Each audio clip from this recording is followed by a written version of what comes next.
wake up and let the weirdness begin. It's the KVJ show to start your morning. Kevin is the host, and his skin pigment is whiter than Casper the Ghost. Virginia sounds like this. Nickname Vicious Beast, so don't get her pissed. It's Jason, called Saga Spaz, and he loves to talk about Bigfoot and stats. So get ready, here we go. You're listening to 97.9 with the KVJ show. Good morning, hello, happy Tuesday. Welcome to the KVJ show. However you might be locking in. It's amazing. I'm always still talking to people that have no idea that they can actually watch us on YouTube. They're like, oh, wait, I can watch you on YouTube? Yes. If you've got any kind of system to hook YouTube up to your flat screen TV, you can see us on the flat screen TVs. People just do not know that. It's pretty amazing. It's a real simple concept. I know if you got Xfinity, they've got a way for you to just pull the YouTube right up on your flat screen TV. And what do you know? Just look for the KVJ show. We're right there. So there you go. You can see Jaybird's gorgeous hair today. I love what's going on with that. Oh, it's a mess right now. It's coming in nice, though. It is dried and it's a little fried. We're trying her out. Everyone's got something to say about it. Of course they do. I got a legit, real message from a woman last night who was pleading with me to cut my hair, gain weight, and grow my beard. Hates the way I look right now. Legit was saying, please change back to your old way. I just thought that was weird that she was really that concerned about it. Yeah. People just got a version of the bird they want. But I remember us talking to Suzanne Boyd when she was on the news. Yeah. And she said she changed her hair. Yeah. And she said she got scathing emails from people like, how dare you change your hair? I just having some fun with it. It's crazy. A couple people think I'm going through a midlife crisis. This is called Corona, bro. You put that with the midlife crisis, look out. Yeah. I love somebody who changes up their look and brings you new and fresh. Yeah. It's exciting. I'm having fun with it. Let's see that necklace. What do you got there? Come on, show that. I bought this necklace at our KVJ boat thing we did. We right before we got in the boat with all the KVJ Nationers, this woman sold these to me. Pontiki. They had a little street fair set up at Harborside before we got on the Pontiki. Oh, yeah. One of those times. And they had a little booth set up. You could buy little puka shell necklaces and stuff. I love it. It looks great. I like what's going on here. Yeah, a lot of people say I look like I have a wig on, which, No, I hear that too. You and Kevin both. Is it a compliment, by the way? Hey, you look like you have a wig. Thank you. All right. That just means you got full, beautiful hair. Yeah. What are you going to do? Wiggy Pennington. People always got something to say. Oh, I know, Kevin. People always got something to say. So you definitely want to check it out. Dial it up right now on YouTube. It is the KVJ show. It's the KVJ dirt of the day. It's the KVJ dirt of the day. Virginia, take it away, because you know we need that dirt of the day. Well, coming up in just a second, you have some more Ellen DeGeneres nuggets. We told you about all the people coming forward to claim that Ellen and her producers ran a toxic environment at their talk show. Now you've got more people confirming that, and Portia de Rossi taking to social media. We'll let you know what she had to say coming up in a second. You know who butters her bagel. You know where she's going to fall. Yeah. Darius Rucker did something really cool. He did his 11th annual Darius and Friends benefit concert, and even though it had to change up its look quite a bit, they weren't able to do a big stage and lots of artists performing for a bunch of fans, it went virtual, and it was a pay-per-view live stream situation, but he was still able to raise more than $255,000 to go to the St. Jude's Children's Research Hospital, which is a great place and a wonderful project to put your money behind. So good for you, Darius. Normally, he gets way more than that, and he's raised over $2 million for St. Jude by himself. Has he really? Yep. That's great. Good for you, Darius Rucker. In other news, it looks like the XFL is now owned by The Rock. he bought it, but I was kind of shocked how low he bought it for. Well, they filed for bankruptcy in April, and so he's kind of buying it on a discount. It's like the clearance rack of football teams. Yeah, they started off with some promise. I think people kind of enjoyed the kickoff and the first couple of weeks. They just didn't get going very long before everything kind of got shut down, and so you just don't know what the value is of it. So I think it's still a risk. So is The Rock going to do something different with it, you think, to shake it up? I don't know that he would change a lot up, because that was the whole thing. The XFL was a change to the NFL, and they were already doing a lot of different things. And there were some different rule twists that they did that I think people are like, that's kind of cool. They just really didn't last long enough, and Vince McMahon punted on it pretty quick and didn't really give it much of a chance. I know the guy that they brought in to run it was kind of upset with Vince McMahon that he really shut everything down so fast and gave up so quickly. Because does it work if it's regular football, but like in the third quarter, a Stone Cold Steve Austin or The Rock comes out and slams the quarterback? Does that work? It would, and they were doing that kind of stuff. They really were. They had some pretty crazy rule, and it's kind of like the same way with a lot of sports. I always am critical of baseball and how slow they are to change and what is the obvious better play for them. Even the NFL has some things that they've started to do that. When you get big and huge, you become, when you're young and wiry, you'll make quick changes that you need to do. And the NFL even got that way. And the XFL kind of came in saying, you know what, that's a change the NFL should make. I think the NFL was actually starting to take note. So we'll see what happens. With The Rock in there, I think it needs another chance if we can ever get past this pandemic. In other news, yes, the Ellen DeGeneres show has been on the lips of a lot of people in Hollywood this past week. A former producer is now coming forward and talking about how she, yes, does remember and acknowledges the culture of fear that was there on the show. I mean, and now crazy. this is one of the high-ranking people now. This is not just people that were just, key grips and did craft services. This is one of the producers that says, look, I had never seen this before in any other talk show environment. I had never been around such a toxic host and a culture of fear.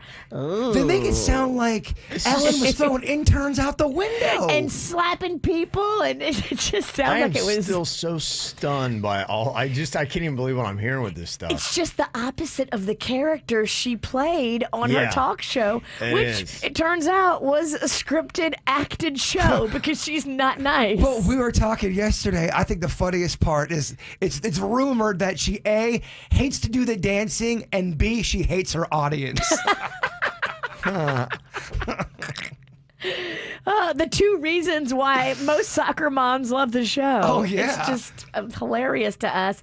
But as expected, her wife, Portia de Rossi, is standing by Ellen and took to social media for the first time amid all of this. Now, she's been quiet, but yesterday posted a little meme that said, basically, I stand by Ellen. And wrote, to all our fans, we see you. Thank you for your support. There was a couple other celebrities that came out, but a lot of celebrities are being quiet.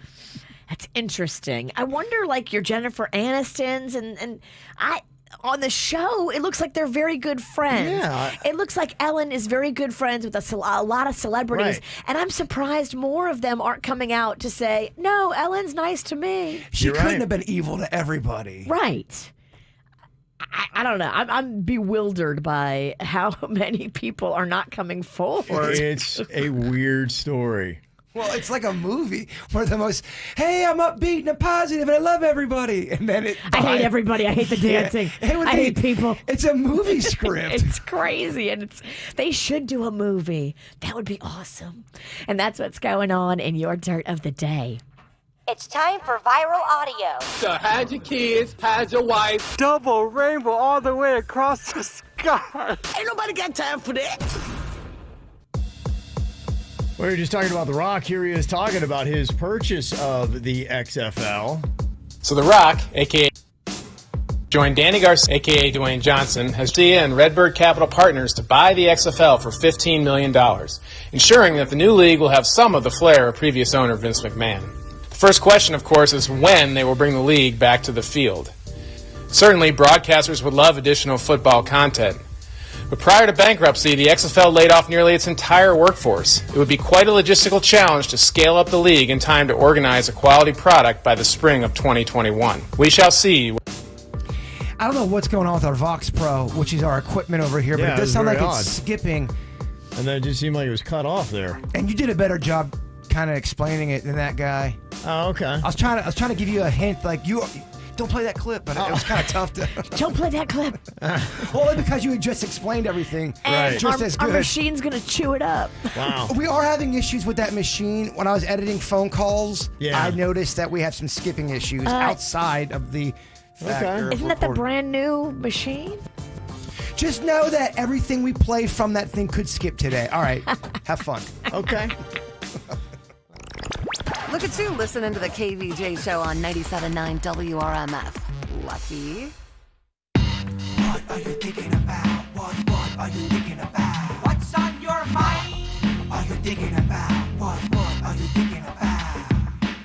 All right, Jay Bird, what you thinking about today? Well, last night and yesterday I was over at Denny's new place helping him paint. His house was blue inside. Yeah. A lot of people had some comments about that. I agree. So we were painting it, and the thing I really like about painting, and now I'm more of a middle guy. I don't like doing the edging. The edging takes a skill, but the middle part, man, something about painting's kind of relaxing. Yes. It does. It's almost meditative. You kind of get lost in your little zone, and it's very relaxing. I was going to see if you guys thought the same kind of thing, or does that completely annoy you? I do like it, but I'm not a patient person. And so inevitably, I always try to use too much paint to get it done quicker.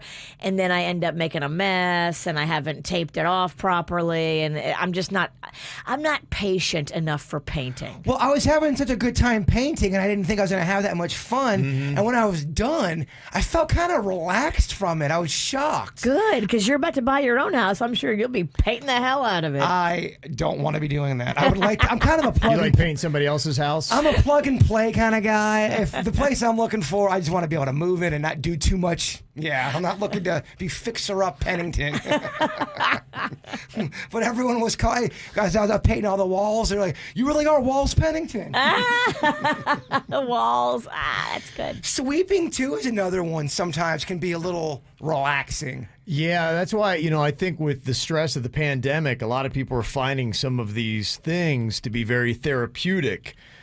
For me, I love doing landscaping stuff. Yeah. And yesterday, my wife finally let me out with some clippers and bushes that had just massively overgrown. People are like, why don't you trim back his bushes? Be like, I'm not allowed. So yesterday, she set me loose, and I trimmed them all up. They look nice. I love it. There's just something about it. I just love doing little landscaping projects. Me and Denny's, one of the things we like watching is people. So you go on YouTube, and it's people that are redoing a destroyed backyard, but they speed it up so it's real quick. So you see this crappy backyard turn into this Mr. Miyagi, unbelievable. There's a new show on Bravo. They're just kicking off. It's all about this landscaping crew, but some of them are sassy and there's drama. Fake drama, yeah. Fake drama, fake sassy. They might be real sassy, but Yeah, but the landscaping thing, there are people that really believe that's a form of meditation. It's a spiritual thing when you get out there and you're connecting to the ground. I can see that, totally. I get it. Well, I'm going back there today. I'm going to get my paint on because it relaxed me. good for you. No edging, though. Not an edger. No edging. What color did he go? So he was blue. It was like a sea foam blue. At least it looked on the pictures. I liked the blue. I thought people were crazy to tear the blue apart. I thought it was peaceful. Like a tranquil sea. Yes, that's what I thought. I don't know. So he went more of like a neutral color. What did he Like do? a beige. It looked like kind of almost like a standard. like a beige. Like a latte? Yeah, like a latte. Almost kind of like a creamy You ever see a nacho cheese? It's a little bit more on the creamier beige Of course, he side. uses food to describe his paint colors. Now you're just making me hungry. Yeah, it's more of that, in my opinion. Even like a really light milk chocolate. Yeah, I like it. Yeah. Some of the walls in my house are that latte. My dining room and my den and kitchen are all latte. Well, I suggested during the video we did last night that I wanted to paint. If I do have to paint anything when I get a new place, I want to always make a room red. And someone's like, My bedroom is red. I love it. It's like a deep, like burnt red. well, someone was telling me red's that kind of color where you're not able to relax in that room. There's certain reds that make you kind of like, wah. You know how, there's different colors that do create a mood? I think like a deep, dark red is sexy. Like a maroon almost? I agree with you. Mine's like in between maroon and plum. All that stuff's fascinating. The way you put furniture, the colors you use, it's all supposed to help your mental state. Is it true? I don't know. I believe in all that stuff. I think it's very subjective, too. It's all about what puts you at peace, and if you like the way it makes you feel, then don't listen to the people. Someone was talking about how they just bought a fish tank, and it's in their living room, and they said it was the best move they did because all they do is stare at it, and it just relaxes them at night. See, I've heard that before. I'd love that. I would love to be able to interview a fish and go, okay, would you rather be in the ocean or would you rather be in this awesome fish tank? You're kind of not, there's no predators around here. He's going to say the ocean. You think? Yeah. Even if that fish tank is unbelievable and you know you're not going to die? Cage, What's bro. worse, predators or weird naked humans walking around your tank? That's a good question. Tapping on the glass. Yeah. Don't tap on the glass. And what are you tapping with? All the kids, every kid taps on the glass. It's horrible. I was always told as a kid, if you tap on the glass, it is the equivalent to an earthquake for fish. I tell my kids that too. What do? Tap on the glass. Is that real? Is that just one of those things where, don't stare at the microwave? Ask the fish when you interview them. Gosh, I wish I could. What you got on your mind today, Virginia? Well, so I'm not a trailer person. I don't really know about the whole world of pulling a trailer, but my car is in the parking lot this morning, and I've got the trailer behind it because I got to go pick up the jet ski from the guy that fixed it. Mm-hmm. And I think we've been told by the building management we're not supposed to pull trailers and park them in the parking lot. He's been real cool lately, by the way. Really? I had a heart-to-heart with the guy I thought hated us forever. No, we're mending. Things I are like happening. it. So does this mean that he's not going to come up here and yell at me for having my vehicle with a trailer behind it in the parking lot? No, he told us he still hates you. Yeah, you are definitely enemy number one because you have been so evil. I've been extra lippy. You really have. Me and Kevin's been trying to mend that fence for a while. No. We need a little war by the shore. Yeah, no. Keeps things spicy. No, that guy's been real cool lately. We may even get our balcony privileges back. What? But not if you're breaking rules, Sanicki. Mm-hmm. So I've got to go and pick up the jet ski on this trailer today, and I'm freaked out because the last time I had the jet ski on the trailer, I guess there's like a hitch on the back of my SUV. There's like the ball on it, and then you have to put the ball holder on top of the ball, and it's got to like lock in. Well, I didn't know it had to lock in. I just put the ball holder on top of the ball, and I thought I was good. I wasn't locked in, and the whole entire trailer rolled into the Loxahatchee River with the jet ski on it. Like, people had to jump in the water and get the trailer and pull the trailer and put it back on the SUV. That Loxahatchee River totally beats you every time. Every time. It's beaten her like 3 times. The river's winning. I am so lucky that we didn't lose the trailer into the whole entire river and that fleet-footed people around us on the boat ramp jumped in and grabbed Just it. as a friend speaking, stay away from the river. I don't know. It's not doing you well. See, I can't. It's my only option. It's where we keep the jet ski because we keep it on the river behind my neighbor's house who lives on the water. He lets us keep it there for free. He's awesome. Can you jet ski in the Loxahatchee River? Yeah. To me, would you want to do that with them gators and moccasins in there? You don't want to fall in, but you certainly can jet ski. I don't know, That's man. where I was It's like playing having. the floor is lava. That's where I was having Mags pull me on the Swan. So I get on the Swan, and she pulls me up the Loxahatchee River, and that eventually goes to the Jupiter Inlet and like Cato's Bridge and all that. But when you're in the river, I mean, I've seen so many gators and so many moccasins in there. Bruh, it's just how it is. River life. Damn, river life is hard. Not if you That's stay river living. Stay in the inflatable Swan. Don't get out of the Swan. That is good river living. I love it.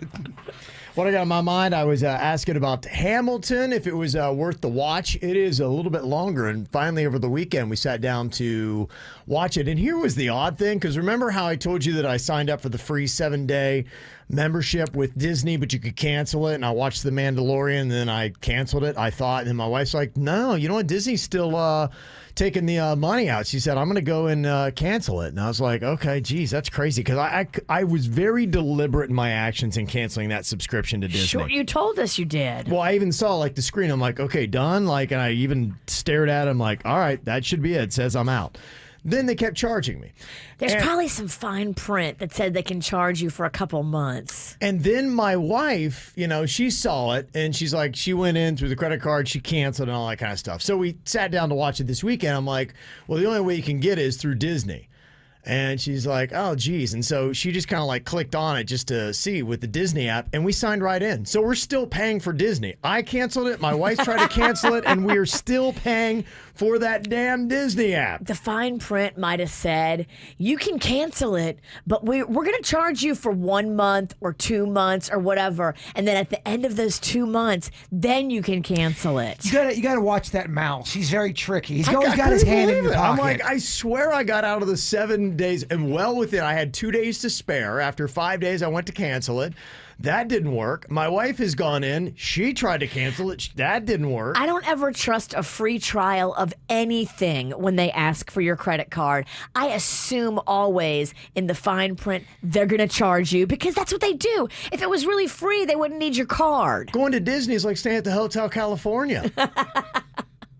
You can check out anytime you like, but you can never leave. You're in it, baby. I'm in it. I'm a Disney member for life. I can't get out. You should have done what I did. I stole Jaybird's password, and we have it for free. Look, the mouse, as fun and as magical as he is, he's a very cutthroat businessman. He's all about that green. I was stunned. I'm like, she's like, we still have it. I'm like, how? The mouse mafia. What does it take to get out of this thing? You can't. You can't. You're in. Well, blood in, blood out. Well, once we got in, we watched Hamilton, and it is very good. You liked it? I did. I thought it was very good. And to let you know, with the movie, all they have done is they have made a video of the stage production. So that's what you're watching. It's not like they've It's done like a you're on movie set. Broadway. Yes. Watching it. But It it's is. produced, though, really well. It is produced very well. Yeah, and it's really kind of interesting. And my son was in theater, and, so he really likes that stuff. And after we saw it, he was explaining some stuff to me. They had apparently filmed it 3 different times. They did it once with a live audience, and then they did it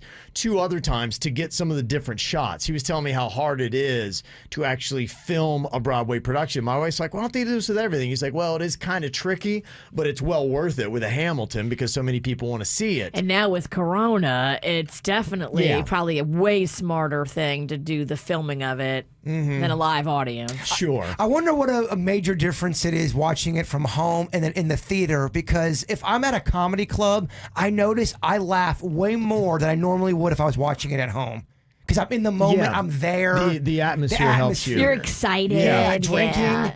You're always drunk. It was cool. It was really nice. Theater productions are really amazing when you see what they do and how they work things, and they can really create some cool effects just by using people and some moving props. I love it. One of the best experiences I ever had back in the day. Mags was little. I splurged and got me and Mags front row Mary Poppins tickets on Broadway. Oh, great. Yeah. And the difference from being up close, I've been in the back a lot, but the difference to being up close is you can see all the behind the scenes stuff going on, Oh, at yeah, least the a part movement, of it. In the wings you can see, and up close you can see so much better. It is fascinating. fascinating. Just, it's a well-oiled machine to run a Broadway show. Now, the only show that I've seen was one at an elementary school. It was Lion King. Or no, I'm sorry, it was Jungle Book. And it was Denny's wife. She was putting it on.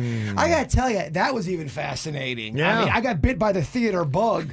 Loved it. Yeah, there's something to it. When you watch Hamilton, you're blown away with the talent that the people have in this. It's really pretty amazing. Just to see how well some of them can sing and everything else that they have to do. And it's tough, and it's very well done. The music in it is fantastic. And you're a history guy, too. Yeah. Is it that far from the truth? No, I mean, it was pretty right on, and it even kind of refreshed me some things that I didn't know about Alexander Hamilton. And Okay. it is intriguing in a sense in that they say, he is not one of the heralded forefathers because he didn't really hold that office or have that title, but the things that he did, and he was responsible for a lot of things. And like many people, he had his flaws and his misgivings. Yes. But it's interesting that my son told me, too, there's a lot of what you call Easter eggs, a lot of little hidden things that this is that. So after I saw it, he's like, oh, did you realize? I'm like, I didn't get that, but that's, I'm a big fan of Easter eggs. If you love a genre of something or a franchise and they throw little Easter eggs in something, it makes it way fun. Yeah, they tipped their cap to, several little things. And after he explained it, I was like, okay, I did see that. You get that in the Star Wars universe a lot, where they'll throw little Easter eggs in a production. Go, oh, yeah, there's Greedo. It sounds like it's fun to watch Broadway productions with Colin. Yeah, He hooks you up with info. Well, he knows his stuff so much. One of the people that was in it taught a dance class that he took, and so he's like, yeah, that person right there. So she, when he had that class with her, and you can see her prominently in Hamilton. She told them a lot of the behind the scenes stuff, and so he, had that perspective. That's cool. Yeah, on some stuff. So I'm not a huge theater guy, but I thought it was really good. So if you're trapped by that mouse like I am, and you can't get out of your Disney subscription, then go on ahead and succumb to Hamilton while you're there.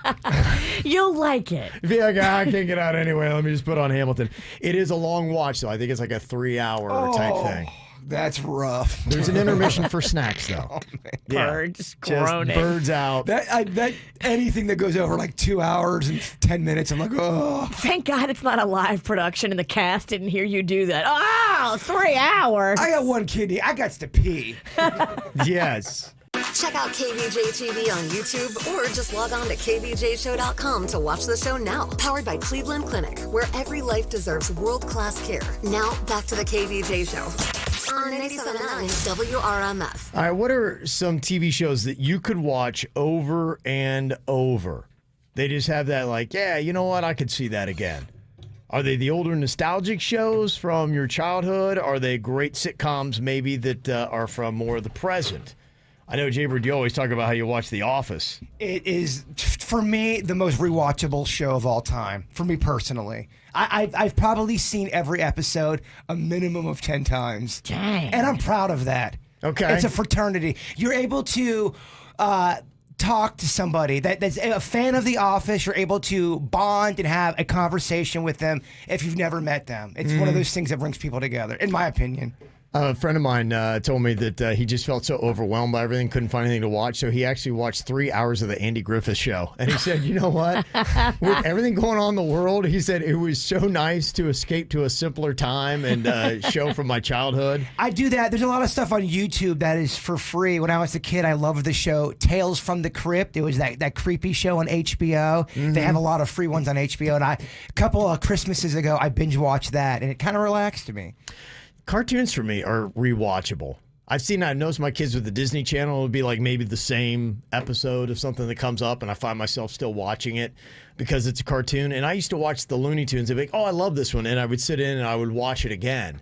I don't do that as much with modern shows. Dramas, I don't ever really rewatch over again. I don't know why. Like, I would not, I don't think I would ever go back and watch Game of Thrones again, even though I enjoyed it. I did that with The Sopranos, and I loved it. Yeah. It was a drama. Okay. Went back and watched it. A lot of good characters. I could totally do that with Game of Thrones. I think Game of Thrones is a rewatchable one. Yeah. Because it's more than drama. It's fantasy. There's creatures. I think it's just that I want to always discover what's new and I haven't seen yet. And if I ever got to that point where we just don't make any more productions, which I guess that could happen, then, maybe you start to go back. And that's probably where people are, because I am starting to really notice the drought as I go and check new movies. I'm like, there's really no movies to watch.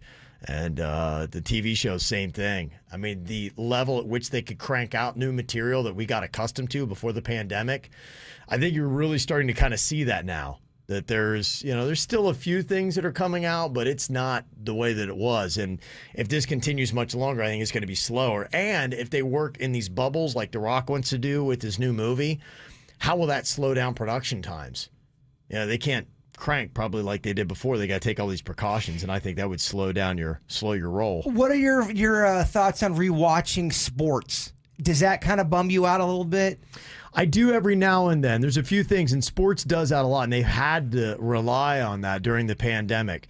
There's a few classic games that every now and then I'll go back and watch. If it's old, I like watching it because I like to see just what everyone looked like and how society looked, and everyone, because they were running a 70s all-star game, and it was just cool to see what everything looked like back then. Mm-hmm. But I don't think I'd want to watch a game from 5 years ago. That seems depressing. It depends. There's a few. Like, I like to go back and watch when Ohio State broke the Miami Hurricanes in that national championship and rewatch that play that the Canes fans hate so much. That's a highlight, though. But I watched the whole game. Okay. Yeah, because it really is fascinating, because you realize how great the Miami Hurricanes were and how Ohio State had a bunch of nobodies and they somehow beat them. It's weird. How do you know if someone doesn't go back and listen to your dirt over and over again? If you had a really awesome dirt. I like to go back and watch football games that were important, like important Saints games. I love the Saints because I usually can't remember what happened in the fourth quarter because I've been drinking since pregame. That fourth quarter blackout. Fourth quarter. What went down exactly? Did we win? Can I go back and watch that? Especially if I was there. Oh my gosh, I really need to rewatch that. Mm-hmm. Mandalorian's a rewatchable series. I could probably rewatch that. Yeah, Star Wars stuff. I could see if it's like the movies, which I rewatch a lot. Why not watch it if it's TV show? But yeah, oddly enough, I'll rewatch movies more than I will TV shows. Somebody said besides The Office and Parks and Rec, It's Always Sunny in Philadelphia is my number one answer. That is another good one. You guys haven't delved into that series. It is I need very to get into politically incorrect. Good, I would love it. It's really funny. Friends, Seinfeld. Friends. See, all that stuff, if it's in the background, I find it very not offensive, and I can totally deal with it. I get it. I can totally see why people do that with Friends, because, that's exactly what it is. It's like fluffy clouds in the background. It's not going to make you mad. It's just there. A lot of that programming they do from that block programming from 4 to 7 p.m. on the family, like those family sitcoms, I kind of like that where they do the, Heaven Help Us, or the what's that one Heaven show that's with Jessica Biel? It was very popular. The chat room can help me out. It's with the Gilmore Girls and all that stuff. They'll put Full House on there. That block of programming is always fun. You can rewatch that stuff. Mm-hmm. A Full House. Yeah, somebody said like that 70s show on Netflix. Netflix is bringing a lot of stuff out. Seinfeld seems to be the number one answer. And Golden Girls and Friends. And Friends, I'd say Friends is actually the number one answer people are saying that is rewatchable. I was watching Golden Girls not that long ago, and it was the episode where Betty White's character kills a guy. Rose? Yeah, Rose sleeps with somebody and he has a heart attack and dies. It is such a weird episode. Look at Rose laying it on him. It was a weird episode, man. You throwed it good when the guy dies. But it was kind of depressing. It was heavy. And like I expected, I upset all the Canes fans. Aww. Really, Kevin the Suckeyes cheated in that game. Oh, yeah. They always call out the Suckeyes. It's the easiest troll ever. All you have to do is just throw out the light little, and Canes fans go crazy. Let me see here. Another random question for you. You're in a food fight to the death. What food do you pick? Ooh. Blowfish. Yeah, you want something that, has got something to it. It's poisonous and prickly. Oh, that's a good call. That's a good call. I was going to say, does a spearfish count? You throw a marlin at somebody? A fresh, hot, steaming fajita from Chili's. Right in your face. Yeah, a lot of people will use, like hot fajitas or hot coffee or something like that. You see that in fight movies, or they pour that down, throw it in somebody's face. Yeah, I'm going blowfish or sea urchin. You're all tough until a fajita hits you right in the face. How about a fondue? Oh, fondue's good. Could be the biggest man on the planet, throw fondue in his face, drops like a tree. Yeah. Okay, and another one here. Pick 3 artists from different genres for one concert. Ooh, that would be awesome. Yeah. That could work. Yeah. That might kind of work out together. Who would you say would be the best that you could put together? I think you could put like a Lady Gaga and a Queen. I think that would be 2 great starts, and I think it would all kind of fit together. I think it'd be amazing. And they're technically different genres. Yeah. So you have rock, you have pop, and that. And then I'm kind of lost for what you would do for a third. Okay, I'll give people a second to think about that one. It's a big one. It's bigger than all of us. Yeah. You could actually... It actually broke my brain. You heard me and Virginia's brain shut down live on the air. My brain was like, girl, you can't do this. Kevin's giving me an answer. I'm like, oh, what did you say? I'm trying to think. I was having trouble processing the question. That was too much, girl.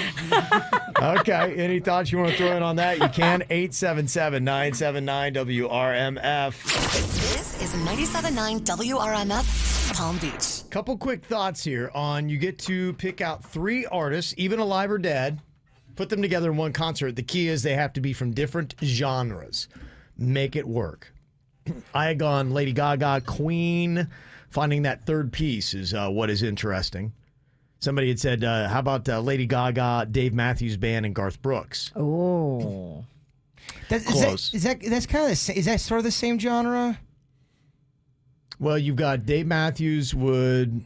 I don't even know what that would be. The only thing about Dave Matthews, Lady Gaga, they both pop. Would you put Dave Matthews in alternative, or would you put him in pop?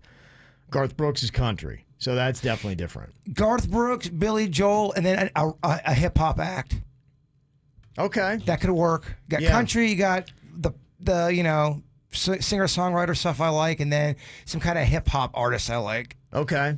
Yeah, they kind of used to start to do that a little bit in the Lollapaloozas. They would bring in some hip-hop artists, and, you've seen that mix a little bit, where you have maybe rock, alternative. I got it. It's going to go Billy Joel, Garth Brooks, and Bone Thugs and Harmony.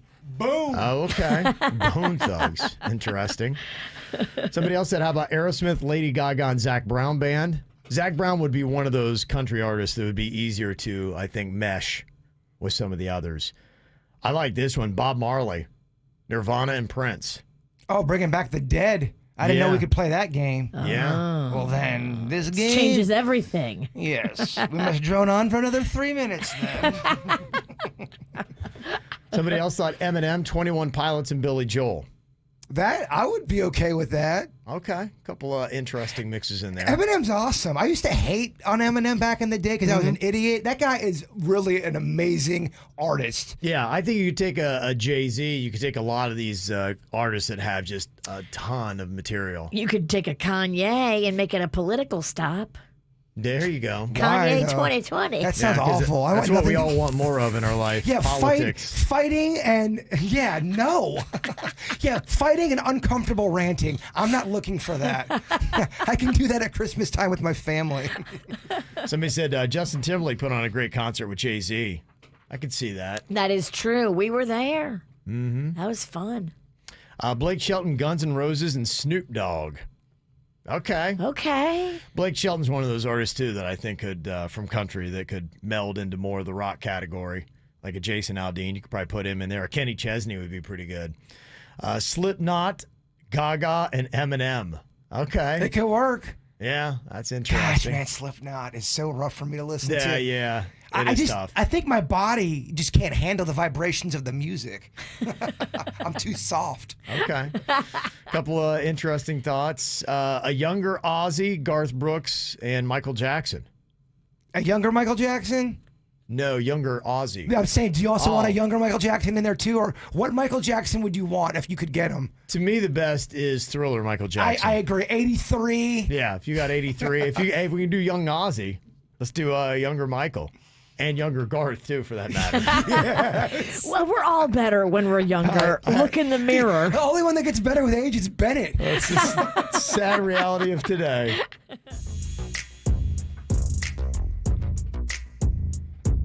All right, taking a look at our birthdays for today. Cole and Dylan Sprouse. Remember them? Yeah. They're on Zach and Cody, and then Cole plays Jughead on Riverdale. The twins turned 28 years old today. Also, Meghan Markle is turning 39 today. I didn't know she was a Deal or No Deal briefcase holder. Yes. I did not know that either. She was. I found that out yesterday, and then I kind of searched my memory banks and go, oh, yeah, I think I kind of remember her. Wow, from Deal or No Deal girl to royalty. I used to love that show when it first came out. It was a big deal, yeah. It was. And then it just, I don't know, it got too long. They kind of edited it down a little bit. Well, then we realized, okay, it's boring. And then I think they started coaching the contestants to make them a little bit more dramatic, and you could kind of tell. Can we get to it already? Yes. this show could be a 10-minute show. Oh, easily could have been a 10-minute show. It could be on Quibi. Suits would probably like to know the NASCAR Hall of Famer Jeff Gordon is 49 today.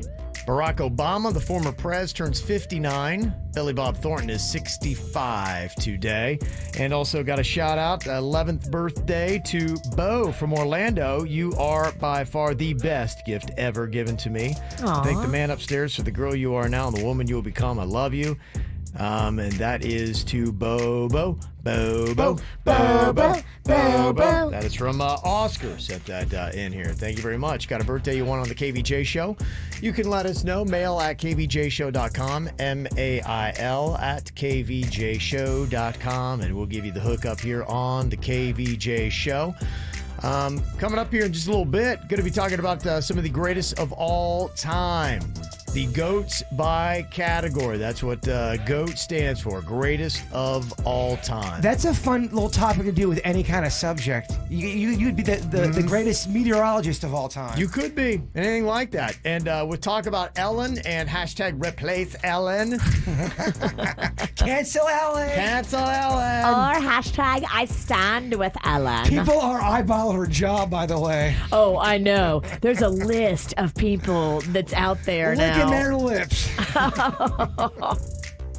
So who would you say is the greatest TV talk show host? Greatest of all time. The GOAT in that category, 877-979-WRMF, 877-979-9763 here at the KVJ show. Greatest of all time.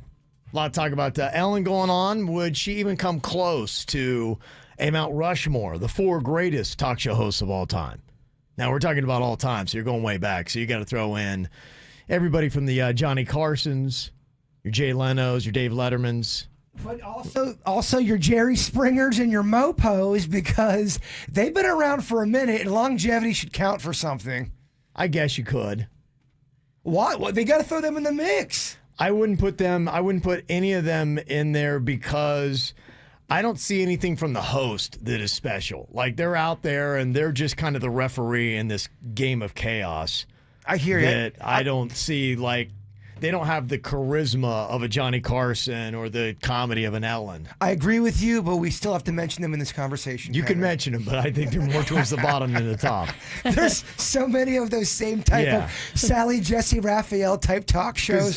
Basically anybody could do it. It's trash, and you're right. They're just kind of moderating it a little bit. They're just moderating chaos is all they're doing. So it's the person who can really maneuver and put something together, those who were just great. To me, I would say my GOAT for me probably is Dave Letterman. Dave Letterman's strong. I just thought he was always so quick-witted and what he would be able to do with things. And, you know, to me, you could put and I think he looked up to Johnny Carson and tried to model his style after that. And it's probably because I didn't see as much Carson because he's before my time. But those, to me, would be 2 of the strongest. I know you don't watch a lot of Bravo, but for people that do, I believe Andy Cohen is great. Because he mixes in a little sassy shadiness. Okay. And he'll kind of poke the bear with his interviewees, and it's fun. Okay. I think we got to get to just basically the top 4 so we can put it up to have this discussion. Does he make the top 4? Well, if she gets to talk about Andy Cohen, I want to talk about Arsenio Hall. I think he should be talked about. Is he on right now? No, he's not. But he had a good run. Weak ass Arsenio Hall. He used to interview some goofy people. He interviewed Jason from Friday the 13th, and Jason didn't say anything. It's just him talking to him. Okay, that's awesome. It was amazing. That's why I think he's a GOAT. He's one of the greatest. I'm here for that. That's good. He used to interview wrestlers that stay in character. They were so high on cocaine. Some of the best interviews I've ever seen. Okay.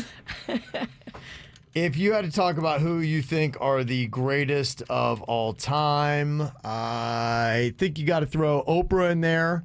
Yeah. I would still put Ellen in there despite all the hate she's going through right now. I don't think Ellen. Hashtag Kevin stands with Ellen. Yeah. Kevin, she was never mean to me. You're on an island with that one. I think her talent is amazing. I think if you take all whatever is going on behind the scenes, I think Ellen has been very talented. If you take away all of the mean, cutthroating, backstabbing. Yeah. All that stuff based on complete skill alone. character portrayal. I built a show on nice and I'm mean. What? But I think you'd probably say the same thing if you knew the truth. I know David Letterman had his own little behind-the-scenes stuff. I think if you peeled back, I think the majority of the people you would say they ran a ship that had they broke some eggs. Yeah. I think Letterman, though, was fascinatingly flawed. And even people that like to work with him said that, he was just a quirky dude. Well, I think he never pretended to be nice and normal. He was pretty much owning his quirky weirdness. I think he broke some eggs along the way, and I think he might have fertilized a few, too. Yeah. Rosie O'Donnell, would she get up there on the discussion? She was another one that was all sweet on her show. Yeah, it was all fake. Yeah. I liked her in the day, but did we ever know her?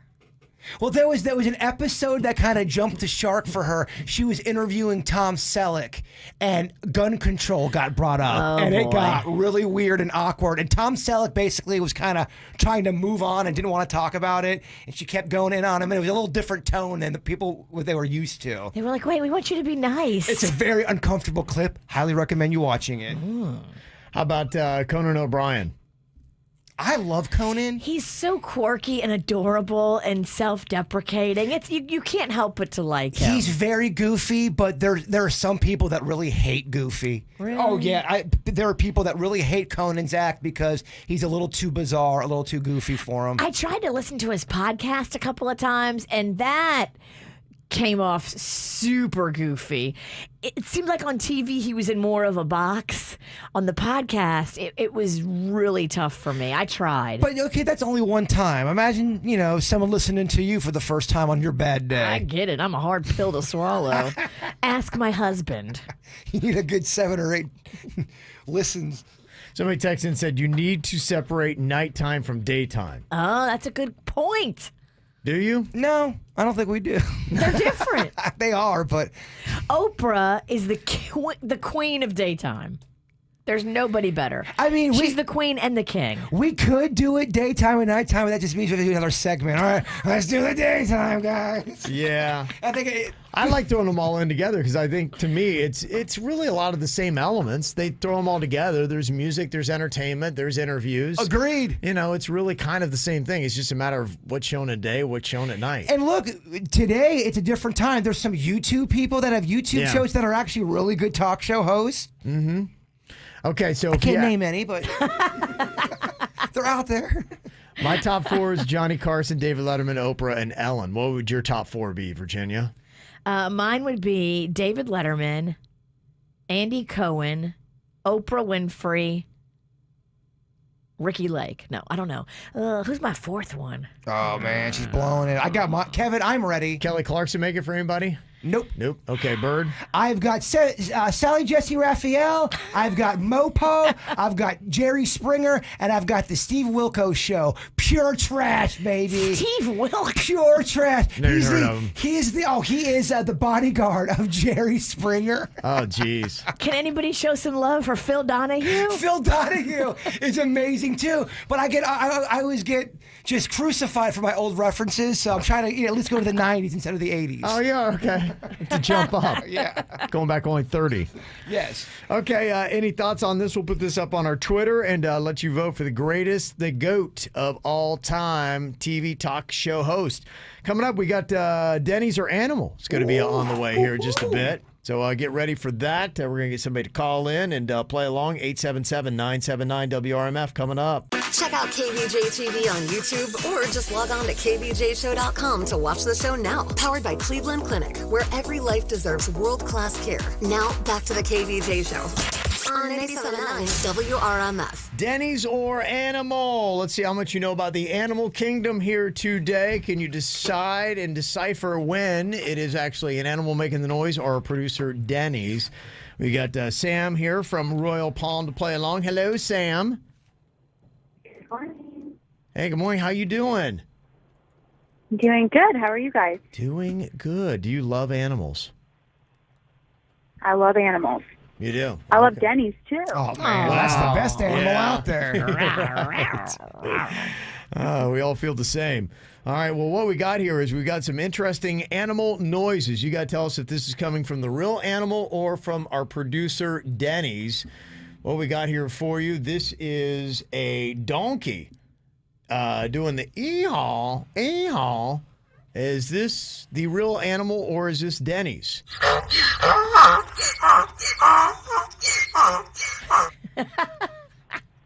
It's tough. That is pretty tough. That is tough. What do you think about that, Sam, if you had to say? Is that Denny's or Animal there? Well, that sounded like a real donkey. It did, but, maybe Denny's is just that good. He's been getting he's been getting better. But that's real good. That is. That's real good. You should see him trying to make that noise, too. He does that. Yeah. Denny's is a great donkey. That's why this is tough. Sam, are you going Denny's or Animal on this one? I'm going animal. Final answer. Yeah. Okay. Final answer, the real donkey. You are right. Yay! Yes, it is. I know that was tricky there. Thank goodness. Boy, that's a little nail biter. Boy, I can relate to this. Those dang mosquitoes. They chase me inside every single night, Virginia. I know. They got me last night. Me and Mags both. She was trying to do her beer pong table, and I was trying to hook a trailer up to the car, and both of us had to go inside. The mosquitoes were like giant. Y'all got that sweet blood. Yeah, we do. Oh, yeah. We're delicious. Uh-huh. Yeah, so what do you think here? Is this a real mosquito or is this our producer, Denny's? Oh,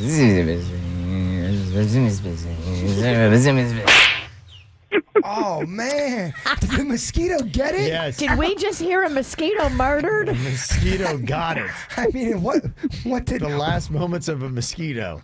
Did somebody slap him? What was that? Would we miss mosquitoes if all of them just died tomorrow?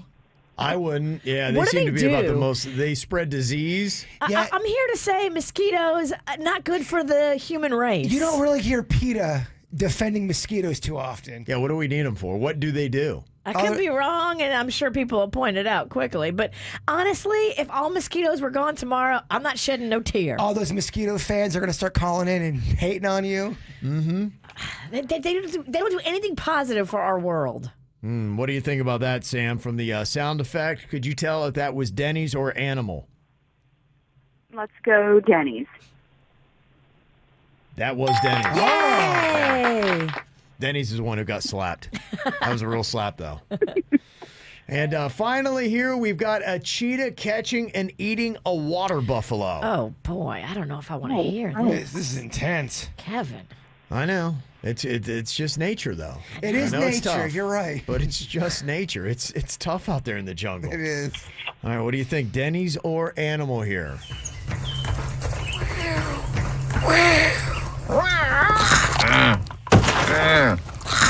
Oh, gosh, the brutality. Stop it. Stop it, the chomping. I can't. I can't. Probably should have thrown out a trigger Oh, warning. my gosh, that was so gruesome. Oh, jeez. So that was clearly from Animal Planet, right? That clip? I don't want to give it away, Jay Bird. Don't want to give it away because Sam has not yet given us an answer. What do you think? Is that Can Denny's I hear or... that one more time? Yeah, you can. I know it was tough. I get it. Yeah, you can hear the running. Yeah. Yeah, it's just chow. I'm so sorry. That's. I mean, there's a lot of production in that clip. Yeah. Apparently, that I'm water gonna buffalo say is very The crispy. nature sound is real, and the animal sound is Denny's. Okay. By the way, Denny's, if you're listening to this, as a friend, that's one of the best clips you've ever submitted. good. That's amazing. It's theater of the I mind there. agree. You can visually see all that going down. You just gave us a 3-second nature documentary. Yeah. You are correct on that, Sam. Nice job. Perfect score today. And Denny's are animal. You are a true animal enthusiast. Thank you, guys. You are so welcome. Coming up here in just a couple of minutes, wanted to get your thoughts on this. COVID etiquette has kind of become a little bit of an issue today. And every day. And every day as people are trying to maneuver. And there are really some challenging situations for people when it comes to the coronavirus.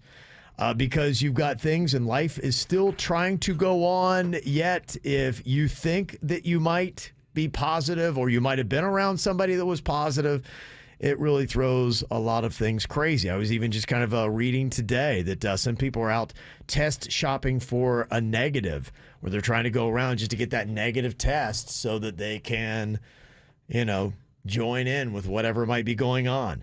They don't really want to go get a test. They just want to steal somebody else's negative result. Well, I think they just kind of keep going around and they're like, okay, well, let me just get a negative test here. I know, for instance, like some businesses of the such, they're like, you got to have, I know right now when you're talking about sports, you have to have that negative test before and then you are supposed to wait 10 days. I think that's what the whole criteria is, a negative test, and then 10 days, even after that, being symptom-free before you are released back into the wild. If you want to go to the Bahamas right now, you have to have your own private transportation, and you have to have a negative test that was taken like in the last 3 days. Mm-hmm.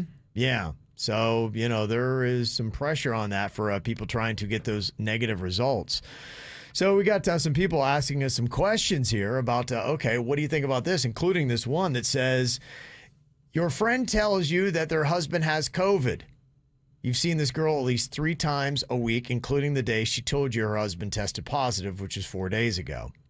Your parents are now celebrating their 50th wedding anniversary this weekend. The entire family is going to be there. Results on a COVID test won't be back in time. Do you still go?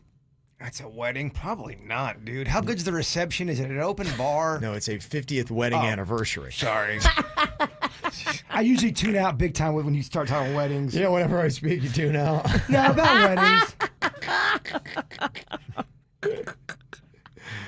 It's a wedding anniversary that we're talking about here. So you are talking about, obviously, older parents as well. So do you still go? That is the question that we got, and we got a lot of feedback on it on our Facebook page. Well, when it comes to coronavirus, the good news is that the U.S. saw its smallest daily increase in cases in nearly 4 weeks on Sunday. Now, I know in South Florida, we also had some really positive numbers that came out yesterday. Only 4,752 new COVID-19 cases, but I think you have to look at the storm as being a reason. They had to shut down a lot of testing sites, and so people weren't going out to get tests because of the storm. So I think that probably was a part of it. I think you could still get tests done at like places like MD now that didn't shut it down. But yes, the mass testing site where you roll up and it's free, those were shut down because like Ballpark at the Palm Beaches, it's outside and it's like little pop-up tents. So those are not really hurricane friendly, and they had to shut it down when Isaias was looming. Yeah, so I think a lot of people are saying don't get too optimistic about the numbers we had in Florida for yesterday for those locations. So, but I will say, hey, the U.S. Saw that, so, they didn't have to worry about the storm. Look, haters always going to try to bring down positive K. It's just what they do. You know that. Positive K, you be you. Yeah, that was the lowest figure since July 6th. So, hopefully that starts a trend in the right direction. Not only for the country, but for South Florida. But there's still a lot of questions that do come up. And one that we basically got was somebody wanted to know about a 50th wedding anniversary going on this weekend. That they have basically got a friend that they have seen 3 times a week, including the day that she says to you, oh, yeah, my husband tested positive 4 days ago. And you're like, okay, why are you here? Why are you with me? What? Right.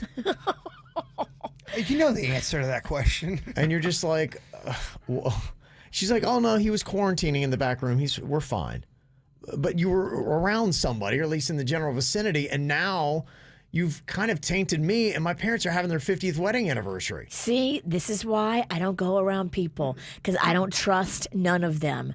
If you live in a house with somebody who is tested positive, you should be staying at home as well. Yes, quarantining that person in a back room, but you probably have it. Most people catch corona at home. That's like a fact. And Is that a Virginia fact or is that a real fact? I heard it on the news and I saw it on Twitter. Okay, so I don't believe that. Can we fact check Virginia's fact, please?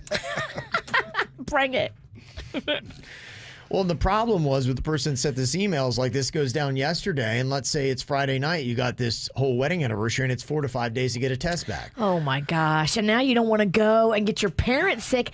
If they're celebrating their 50th wedding anniversary, they got to be older. Yeah, and that's kind of a big anniversary, too. Like, that's typically, you don't want to miss that one. Oh. And so, I mean, you're completely ticked off at your friend, being like, okay, now what do you do? Now, I put that up on Facebook just to get some thoughts back. And most people are like, this shouldn't even be a question. Don't go. So the majority of people are like, yeah, you can't go. And it's disappointing.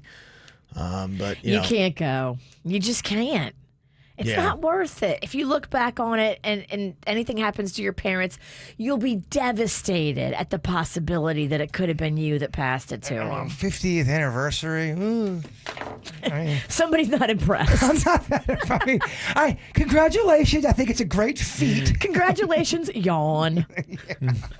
Like, oh, cool. Oh, wow. 50 years in prison. Congratulations. 50 years of pain. We're so happy for you. I'm happy that it's not me, so yeah, I guess I'll celebrate.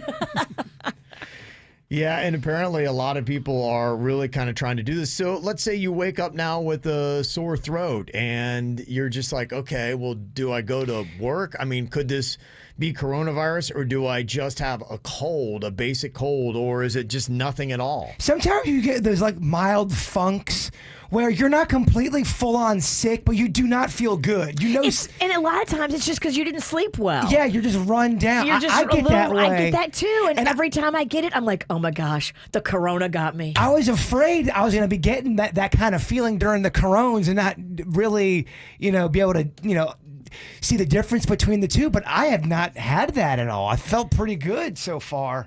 I had allergies and I was like, great, the corona got me. But then I took a Claritin and I was fine. And a shot of vodka to calm the nerves. I get it, Mama. So, this is the question for a lot of people. Maybe they're waking up. Maybe you're waking up today and you're like, I don't know, I feel a little off. Do I not go to work? And let's say that happens, and then a day or two later, you're fine. You're like going, okay, I guess it was nothing. And then let's say a week or two later, you kind of wake up and feel the same thing, and you keep calling in sick because you don't know if you got coronavirus and you're trying to get a test back. Well, that's just it. One of us goes out. If one of us even has a symptom, I think not because we want to, I think work will make us go quarantine.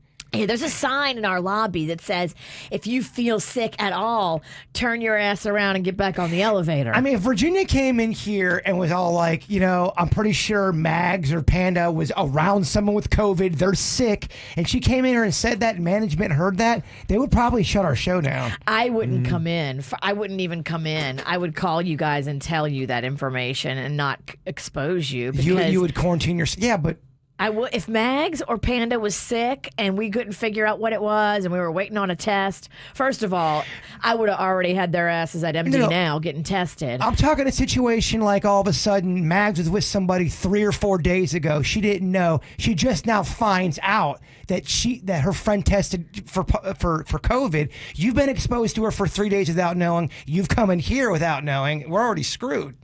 And that's going to happen, y'all. It's a matter of time before everybody has hung out with somebody that had it. If that's how COVID works. Now, I know some people are like, a COVID?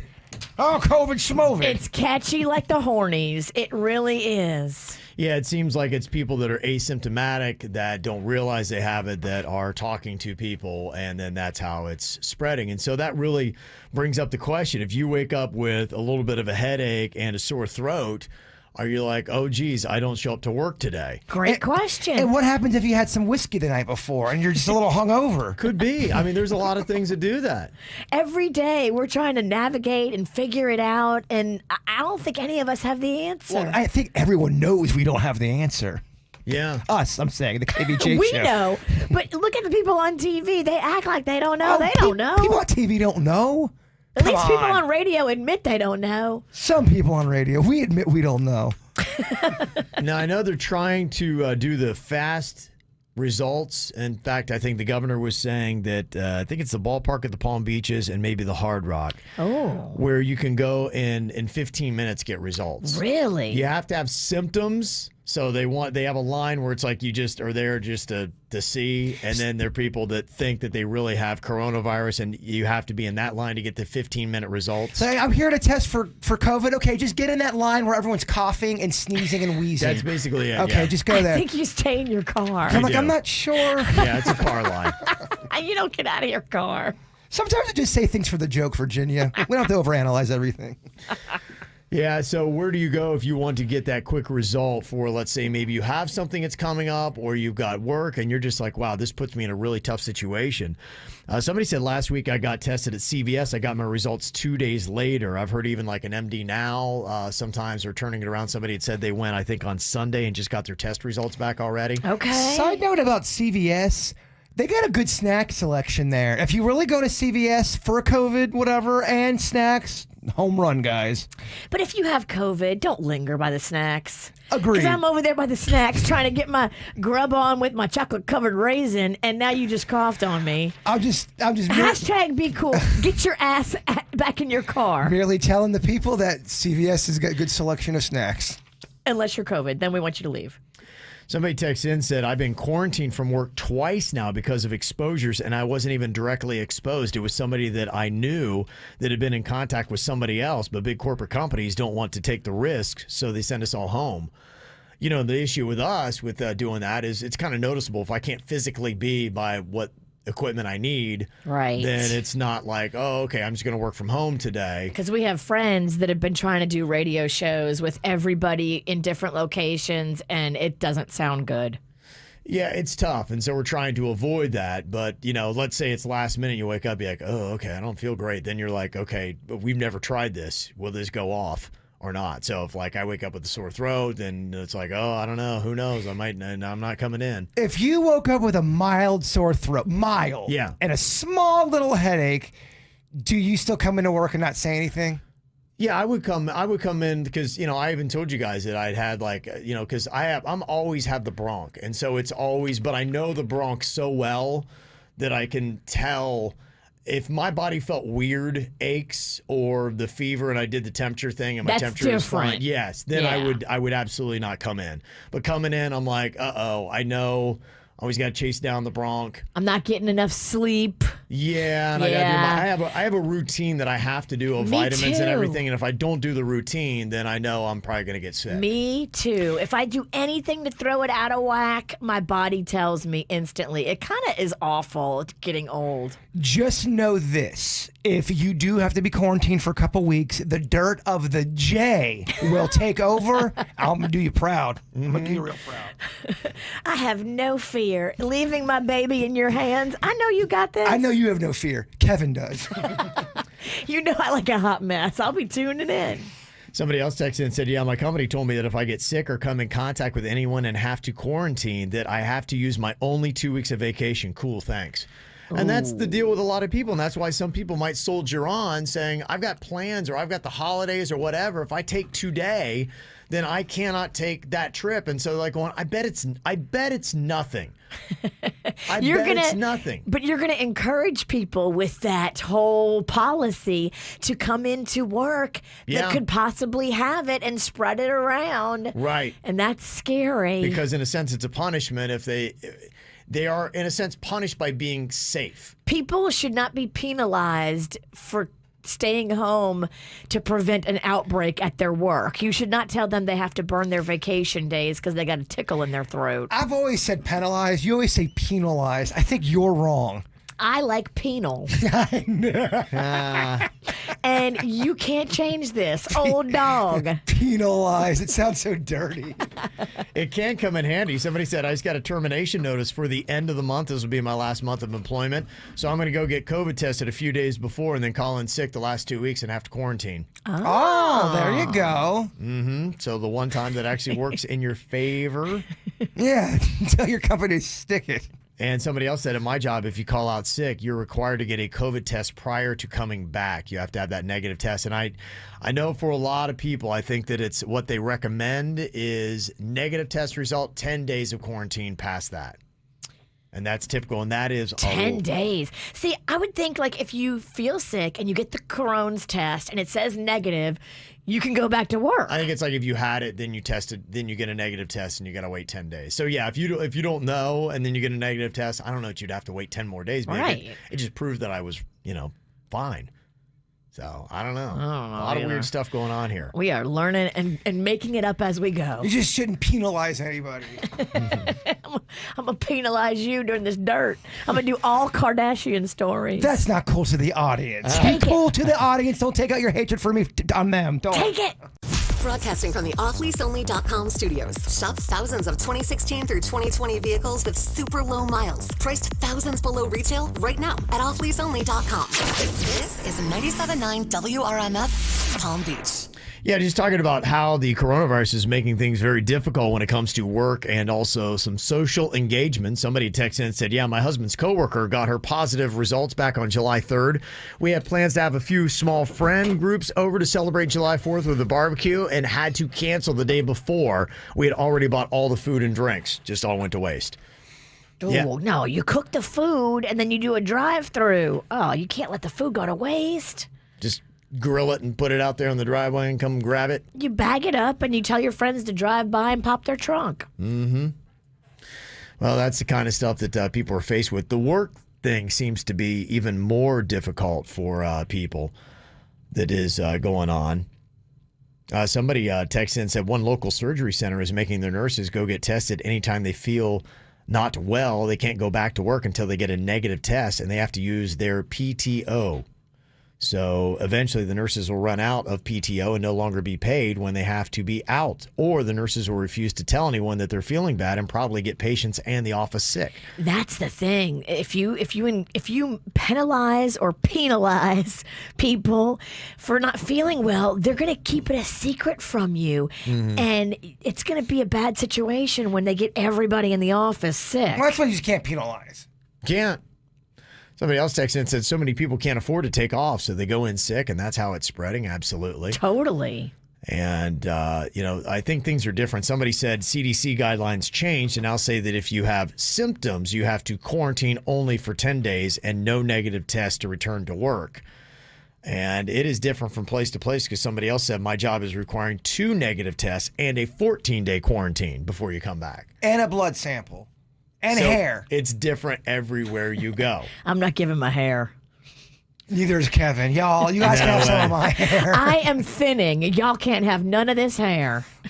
Somebody else texted in and said that is illegal. They have to have 2 weeks of pay under the Families First Coronavirus Response Act. The company pays 2 weeks of sick leave. Then anything after that, the employee can use his or her paid sick leave and vacation. So that's a good thing for people to know. If you are in this situation, they have set that up, understanding this could be a problem.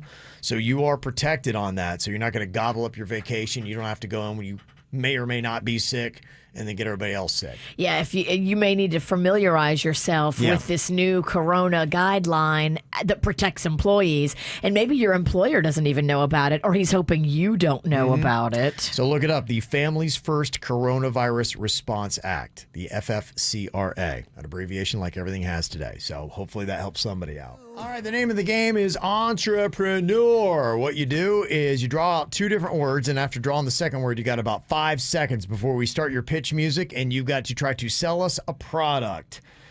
That is the name of the game. So we will draw cards here to see the order in which we go first. You could make this a drinking game, and I have a feeling that it would get a little sloppy. It would probably get rough. Yeah, I'm not sure how good the ideas would be after a while. And probably raunchy. Yeah. Okay. I drew a queen, Virginia. I drew a 3. Ooh, Okay. You Low might be going ball. towards the front. I drew a 4.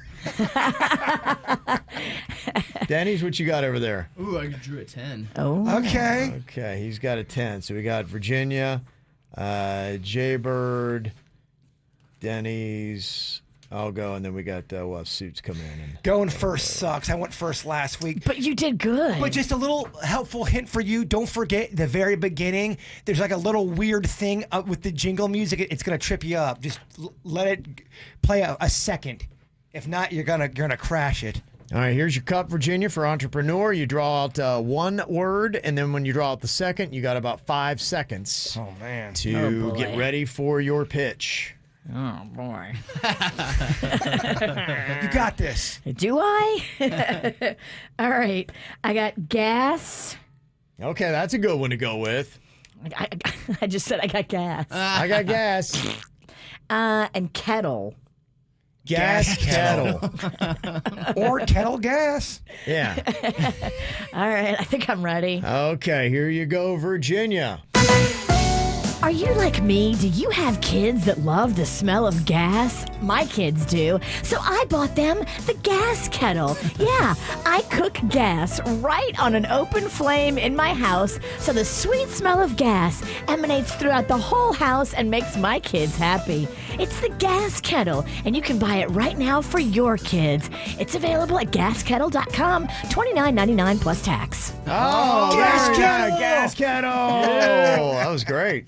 That was. I'm buying. And I ain't got kids. My kids do love the smell of gas. I caught Rocco. Who's Rafa? I caught Rocco in the garage huffing, basically. Oh, my goodness. He was in there smelling the gas cans for Magnolia's jet ski. I'm like, Oh, Rocco, geez, yeah. you can't do that. He's like, I love the smell of gas, Mom. Look, Rafa, I get it. I was the same way as a kid. I needed it. I don't recommend it. It maybe explains a few things. As a child, he was a gas sniffer, yes. Okay, so this is my future with Rafa? Unfortunately. I'm looking at Jaybird. You got this kid. Sorry. Oh, no. Let's see what we got here. We got first word is hand. Okay. I'll let it be Hand pie. pie. Yeah. Please let it be pie. This is a tough one. It's hand legs. I got hand and legs. Hand legs. Or legs, hand. Almost as fun as penis arm from yesterday. Hand legs. All right. Hand legs. All right. Okay. You got something here? No. Okay. All right, let's see what the bird's got. Are you lonely, horny, but hate people? Well, let me suggest hand legs. Hand legs is just a item with hands and legs that you can totally go to town on.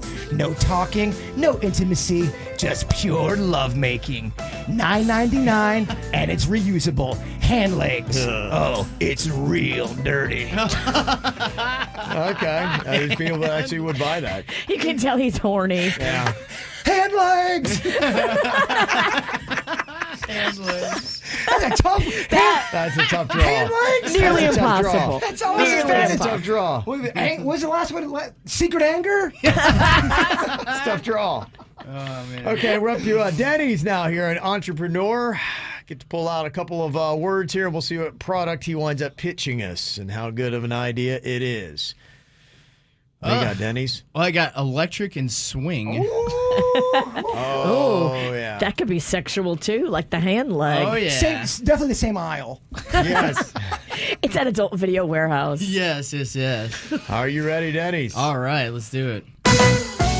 Are you looking to make love with your partner, but you're really lazy, and you just want to kind of sit there but have the act happen for you? Well, I recommend the electric swing. You hang the two swings right next to each other, and they just magically push into each other, creating the act that you're looking to do. You can buy this fine product for $19.99 in your as seen on TV aisle at your local store. Check it out. The electric swing. Okay. Electric swing.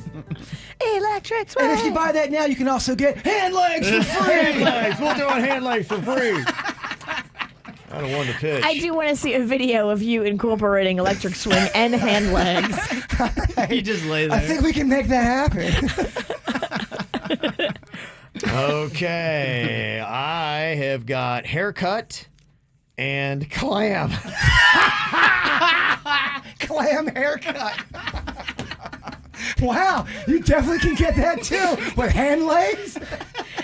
I mean, that one goes together real nice. This is a filthy aisle. This really is. Do you have a hairy clam? Well, if you do, you got to get your clam a haircut today. That's right. We offer all kinds of different haircuts. You could trim it up. You could bob. You could weave.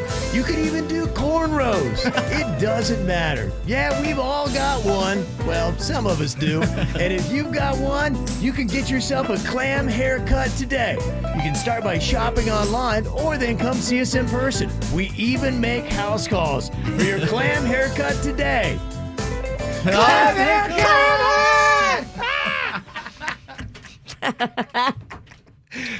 I honestly, if you said tomorrow's show is going to be 4 hours of just that bit, I would be so happy. You'd be in. Yes. You'd be in. Oh, man, I'd be so happy. Okay. Oh, here comes Suits. It's a tough act to follow right there. Everyone brought their A game today, Suits. Clam haircut. Okay. You did good last week. Yeah, you did. All right, let's see what I got. First one is phone. Okay. And the second one is juggle. Oh. Interesting. Phone and juggle or Juggle phone. Mm-hmm. Phone juggle. Okay. Fun stuff. Just go with it. Okay, Suits, you think you got a concept here? Let's give it a shot. Let's hear your pitch. You know, every now and then, you have to take a phone call at the most inopportune time. Like when you're in the middle of juggling. It's very, very challenging to stay focused. That's why you need the juggle phone. Perfectly attaches so that you can continue your juggling and not interrupt your act and take every important phone call you need. It's the juggle phone. Get it today at Walmart for $19.99. All right, juggle phone! Yeah, Suits. There you go. Nailed it. Yeah, you're right. What do jugglers do when they get a phone It's call? very challenging, Deb. You don't wanna stop We've all been juggling? there. You don't want to stop juggling. I think I want to download that instrumental song. I love it. Okay, all right. You got a favorite. The gas kettle, the hand legs, the electric swing, the clam haircut, or the juggle phone? I want them all. Yes. I really do kind of want the hand legs. You can sound off 877-979-WRMF. All right, coming up here, we're going to maybe throw in a little Facebook fishing and a fun little exercise that Jaybird let me know that people are doing on Twitter. And I actually put it down to my favorite 20. There were just so many different ideas here. The topic on Twitter is ruin a band name with just one letter. It is fun. There's some fun ones you can do. Okay, Yeah. give me an example. Like Pearl Jam. Just changing one letter could either be Pearl Ham or Pearl Jim. Fallout Boy. With just changing one letter in there could be Ball Out Boy.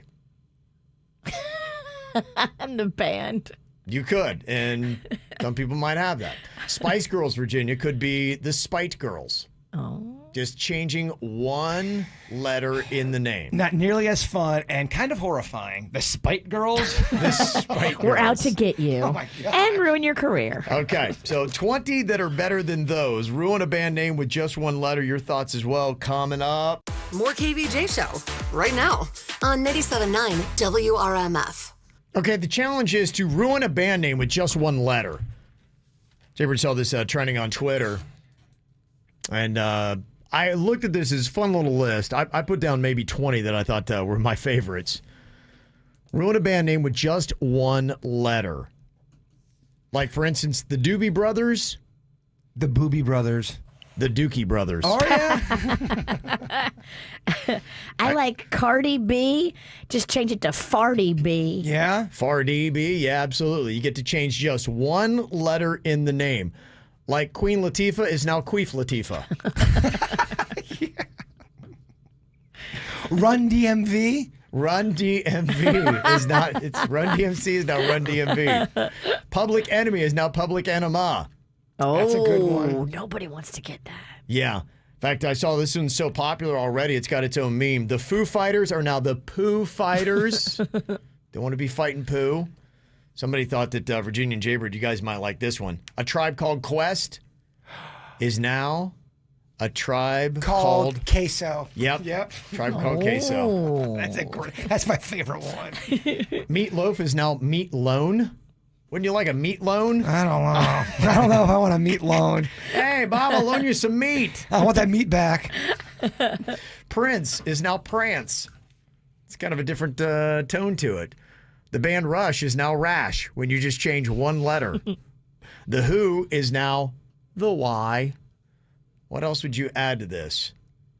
One song that Jaybird had yesterday on his playlist, you had a little Twisted Sister. Twisted Sister could be... Twisted Fister? Oh my gosh. Oh my.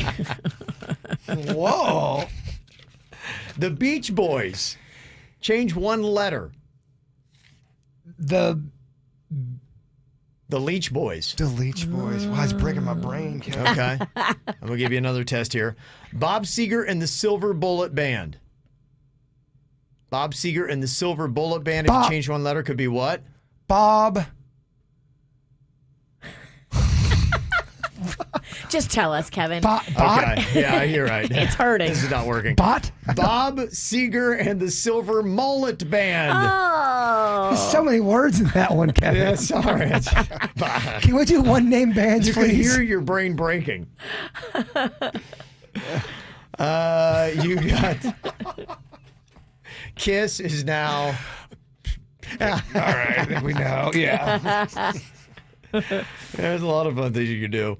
Guns N' Roses. Buns and Roses. It could be Buns N' Roses. There's a lot you could do with that one. Guns N' Moses. Can make it biblical. There's a lot of fun things you could do with that one. Megadeth could now be Mega Meth, which you don't need Mega Meth. It's a bad idea. Darth Brooks. Garth Brooks? Darth Brooks? It could be. He could perform with a helmet on. Yes. I've got friends. Yeah. It could work. Precious. 9 Inch Nails is now 9 Inch Tails. Could be. And Corn. That's an easy one. Porn. Bam. Virginia. Got it. Or Core. C-O-R-P. What? No, it's dumb. Dumb. Aww. Dumb answer. Bless your heart. You're right. Bless my stupid heart. Aww. Drama, drama, you got drama and you gotta tell all. You love to complain about your pain, ain't you? You're Facebook fishing, Facebook fishing. All right, well, Dan is a little bit upset here because his ex keeps posting pictures of her dog just to piss him off, and he's got something to say about that. Oh, that's messy. That is kind of messy. That is a really bad revenge tactic. That happens a lot, I see on social media. People using the pet kind of as the pawn in the relationship and holding it over someone's head. It's kind of a big thing because, you know, you have child custody and the court works that out, but you really don't have that when it comes to pets. But a lot of people love their pets, same way that a lot of people love their kids. So it's really kind of a weird thing that we've got. Oh, there's definitely parents out there that love their pets more than their kids. No doubt. Oh, yeah. Yeah. I will play the role of Dan here today, who's venting on social media. Tammy will be played by Virginia. We'll have Jaybird play Eva, and Denny's, you can be Andrew here today. All right. Okay, he's excited, you can tell. I'm absorbing Andrew's character. I think he mumbled in his jacket. I'm not sure. Off mic. He has off mic mumbling, which is great. Daddy, this radio. Okay, all right, here we go. Here's what Dan had to say. My ex keeps posting pictures of her dog just to piss me off. I'm the one who bought that dog, and I took care of it. All my ex did was yell at the poor little guy and play Candy Crush all day. She never did anything. If you ask me, my ex is the real dog in this situation. Oh. Why does she get to keep him? Dan, you really are such a drama queen. This is why I broke up with you. You make everything a big deal. Well, the days of dealing with your psycho ass are now over. I'm here living my best life, just petting my dog. That's my damn dog! Damn it, stop it! How can you be petting a dog? Don't you have other gyno appointments to attend? You got to get that herpes medicine refilled, I bet. Yeah, I got the herpes. Wonder how that happened. You went to Cancun for a weekend, and then all of a sudden I have herpes. If you're going to blast me on social media, I'm going to blast you. Hey, y'all, Dan gave me herpes. No, I did not give you herpes! I tested negative, thank God. BS. You're the one who banged that loser from Jensen Beach. Your Jensen Beach boy toy gave you herpes. Everybody in town knows this, Tammy. Here comes Eva. Dan, you are a pig. You're the one that started all of this on social media, but now you're playing the victim? Your dog hates you anyway. I know how to read dogs' energy, and your dog wants nothing to do with you. Trust me, I know dogs. Here comes Andrew. Do you guys really think you should be airing this all on Facebook? What if your parents or your job see this? Do you really want them reading about your herpes situation? I'd delete this because this is cringy AF. Dan started all of this. He needs to take his herpes and go to hell. Also, did I mention that his dog hates him? Dogs usually hate bad people, and Dan is a bad person. You're not helping, Eva. You're just adding to the fire. You're all making our nice town of Jensen look like trailer trash. You can do better, Jensen Beach. Dan will never get his dog back. He might have paid for it, but yeah, the dog does hate him, and so do I. I'm going to give my dog a long bath today. It's so great to be a dog owner with a dog who loves me back so much. Sorry, not sorry, Dan. I'm so angry! Dan is running way hot right now. Dan is way hot. I would have loved to hear the dog chime in. I don't have herpes! He is not a happy man. Poor Dan. Ow! There's a lot of dumbass criminals to talk about, baby. It's the whacked out news. People breaking the law. Ha ha, fighting in the nude. Ha, drunk people pooping in the street. Ha ha, it's the whacked out news. So many people on meth. Ow!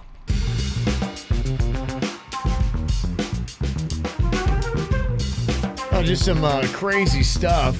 In fact, Denny's, if you can, I'm going to have you pull that audio from the wedding yesterday that we had. But there's one other little viral moment you might want to check out. Remember yesterday I was talking about the anti-mask guy got beat up after his girl threw coffee on those dudes? The girl threw the hot coffee, and then the guys, instead of attacking the girl, attacked her man. Yes. Had the story yesterday. Here's some of the audio went along with it because, of course, it's on video. Y'all need to be wearing masks. The first thing they said to us, put your mask on. And we're like, well, we're eating burritos. I hadn't even got to start eating the burrito yet before someone wanted to give me a mask lecture. I guess the guy really wanted to impress his girlfriend because I was pretty dismissive. I thought when I turned my back on him, they just move on. But he wanted to stand there and engage me. When they hit that coffee, I knew at that point, it's over. Hey, Matt, that was dumb. And then she decided to slam her coffee into my head. And that's when I decided to get up and beat up her boyfriend. Get your girl off me! Get her off me! You shouldn't have thrown the drink in his face. I hope that someone saw that, and I would do it 10 times over. No, he punched me in the face. I'm bleeding out of my mouth right now. They really wanted to force us to put a mask on. They just thought we were killing their grandma. Nobody really believes in the masks, but everybody's scared of Ken and Karen, and I'm not. I love that. Okay, so if you throw coffee on me, I'm kicking your boyfriend's ass. I'm going to go out and pretend like Jaybird's my boyfriend. Throw coffee on people. That's amazing. I'm warning you, dude. If she doesn't stop, your ass is getting kicked. That seems fair, right? That does seem kind of fair to me. Another crazy clip of a California mom who interrupted her own son's wedding ceremony after disagreeing with the bride's vows. Oh, no. Is the bride was exchanging vows with her husband, her mother-in-law shouts at her and criticizes her vows. Oh, hell no. It's an older clip that just resurfaced. Okay, well, here she is. She's not happy because she claims her son has no flaws. You're not going to say my son has flaws. We can leave. No, I don't have to leave. That dress you're wearing, we paid for. Let's calm down. You're not going to ruin my day. You are not going to say my son has flaws. Wow. Everybody has flaws, and that's why I love them. You can leave, Judy. Like you don't have flaws. You can leave. You can get out of my wedding now. I'm not leaving. That dress you're wearing, I paid for. Get out. I'm not getting out. Try it, and I'll have you arrested. Tony, get her out of here. This is not right. This is not. I'm not leaving. Oh, boy.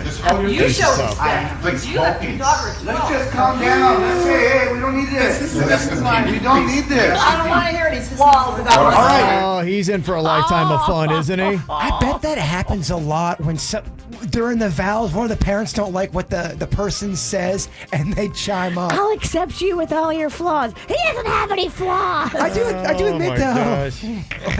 Why are you mentioning his flaws in your wedding speech? And the vows? Yeah.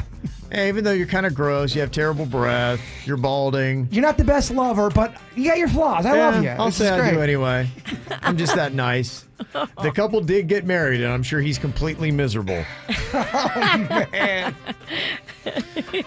Well, here's some less calm people as well. A guy in Pennsylvania shot at a cigar store clerk for telling him to wear a mask. Oh, my. Then he shot at 7 cops who went to his house to arrest him. Are you kidding? His lawyer says he's just not handling the pandemic well. You think? That's your best defense as the lawyer? That's the best defense. Oh, come on. That's your best? And I gotta tell you, it's not a real desirable job to work in fast food these days after the story I had about the guy at Burger King that got blasted. Well, now a guy in Pennsylvania slapped a Burger King worker for shorting him on nuggets. Dang. You can't short people on nuggets, Kev. But you can't slap people by an accident. Agreed, but you can't short people on nuggets. Thought this was kind of ironic. Saw this story where the Minneapolis City Council, they unanimously approved a resolution in June to abolish the police department. And now the Minneapolis Police Department is advising residents of the city to, quote, be prepared to give up your cell phone and purse and wallet. If approached by robbers, they suggest that you do not argue or fight with the criminal, just do as they say. They've got a whole list of robbery prevention tips on how to deal with the city with the police being defunded, exactly what you're going to need to do. And they say be appealing and appeasable to these thieves. Yes. How's that working out for you? No police, but be nice to the thieves stealing from you. Be cooperative with them. And they give special warning that we are noticing problems in the 3rd precinct especially. That is where they allowed them to burn down the precinct. Apparently crime is rising in that area. And this is where they suggest just be nice and appeasable to the thieves that might come up to try to rob you. I mean, this sounds like chaos. What makes you say that? Pretty interesting. Wow. Yes. Oh, my God. Good Lord. If I lived there, I would never leave my house. Well, if you need some extra law enforcement, there's a drunk guy in Michigan that'd like to help. He grabbed his shotgun and tried to help the cops break up his neighbor's loud party on Friday. Unfortunately, now he's facing charges of possession of firearm while intoxicated. Like, dude, we got this. Stay home. You're not helping any situation if your drunk ass grabs a gun. No, I wouldn't think so. More problem in the villages. Drunk people on golf carts. That seems to be the rule. An 82-year-old guy there was completely blasted driving around drunk on his golf cart. Ooh. And you can't get a DUI doing that. They said, what are you doing, man? This is illegal. It's still a DUI. He said that the president drove him to drink. So it's not his fault. That's a very politically torn town. Remember that audio we had? They had the Trump golf cart parade and the people on the side yelling at them. They were screaming horrible things at each other. Those old coots are nasty. I couldn't believe what they're saying to each other. I am hoping I'm going to be a lot more tired when I'm that old. I'm tired now. They got more energy than I do. I can't imagine being 70 and that squirrely. And mad. Ugh. Imagine this. You go to exit your elevator and you notice, oh, there's an alligator there. Okay, that's going to definitely get me. Yes, they. I am not ready for that. They closed the door quickly and called trappers in Estero, Florida. Just a gator was just chilling there and wouldn't leave, and they were trapped in the elevator. Gator wanted to live the condo life. Yeah, they had to get the trappers in there and humanely remove the gator from the apartment community, but that would be quite a surprise. Fancy gator. Mm-hmm.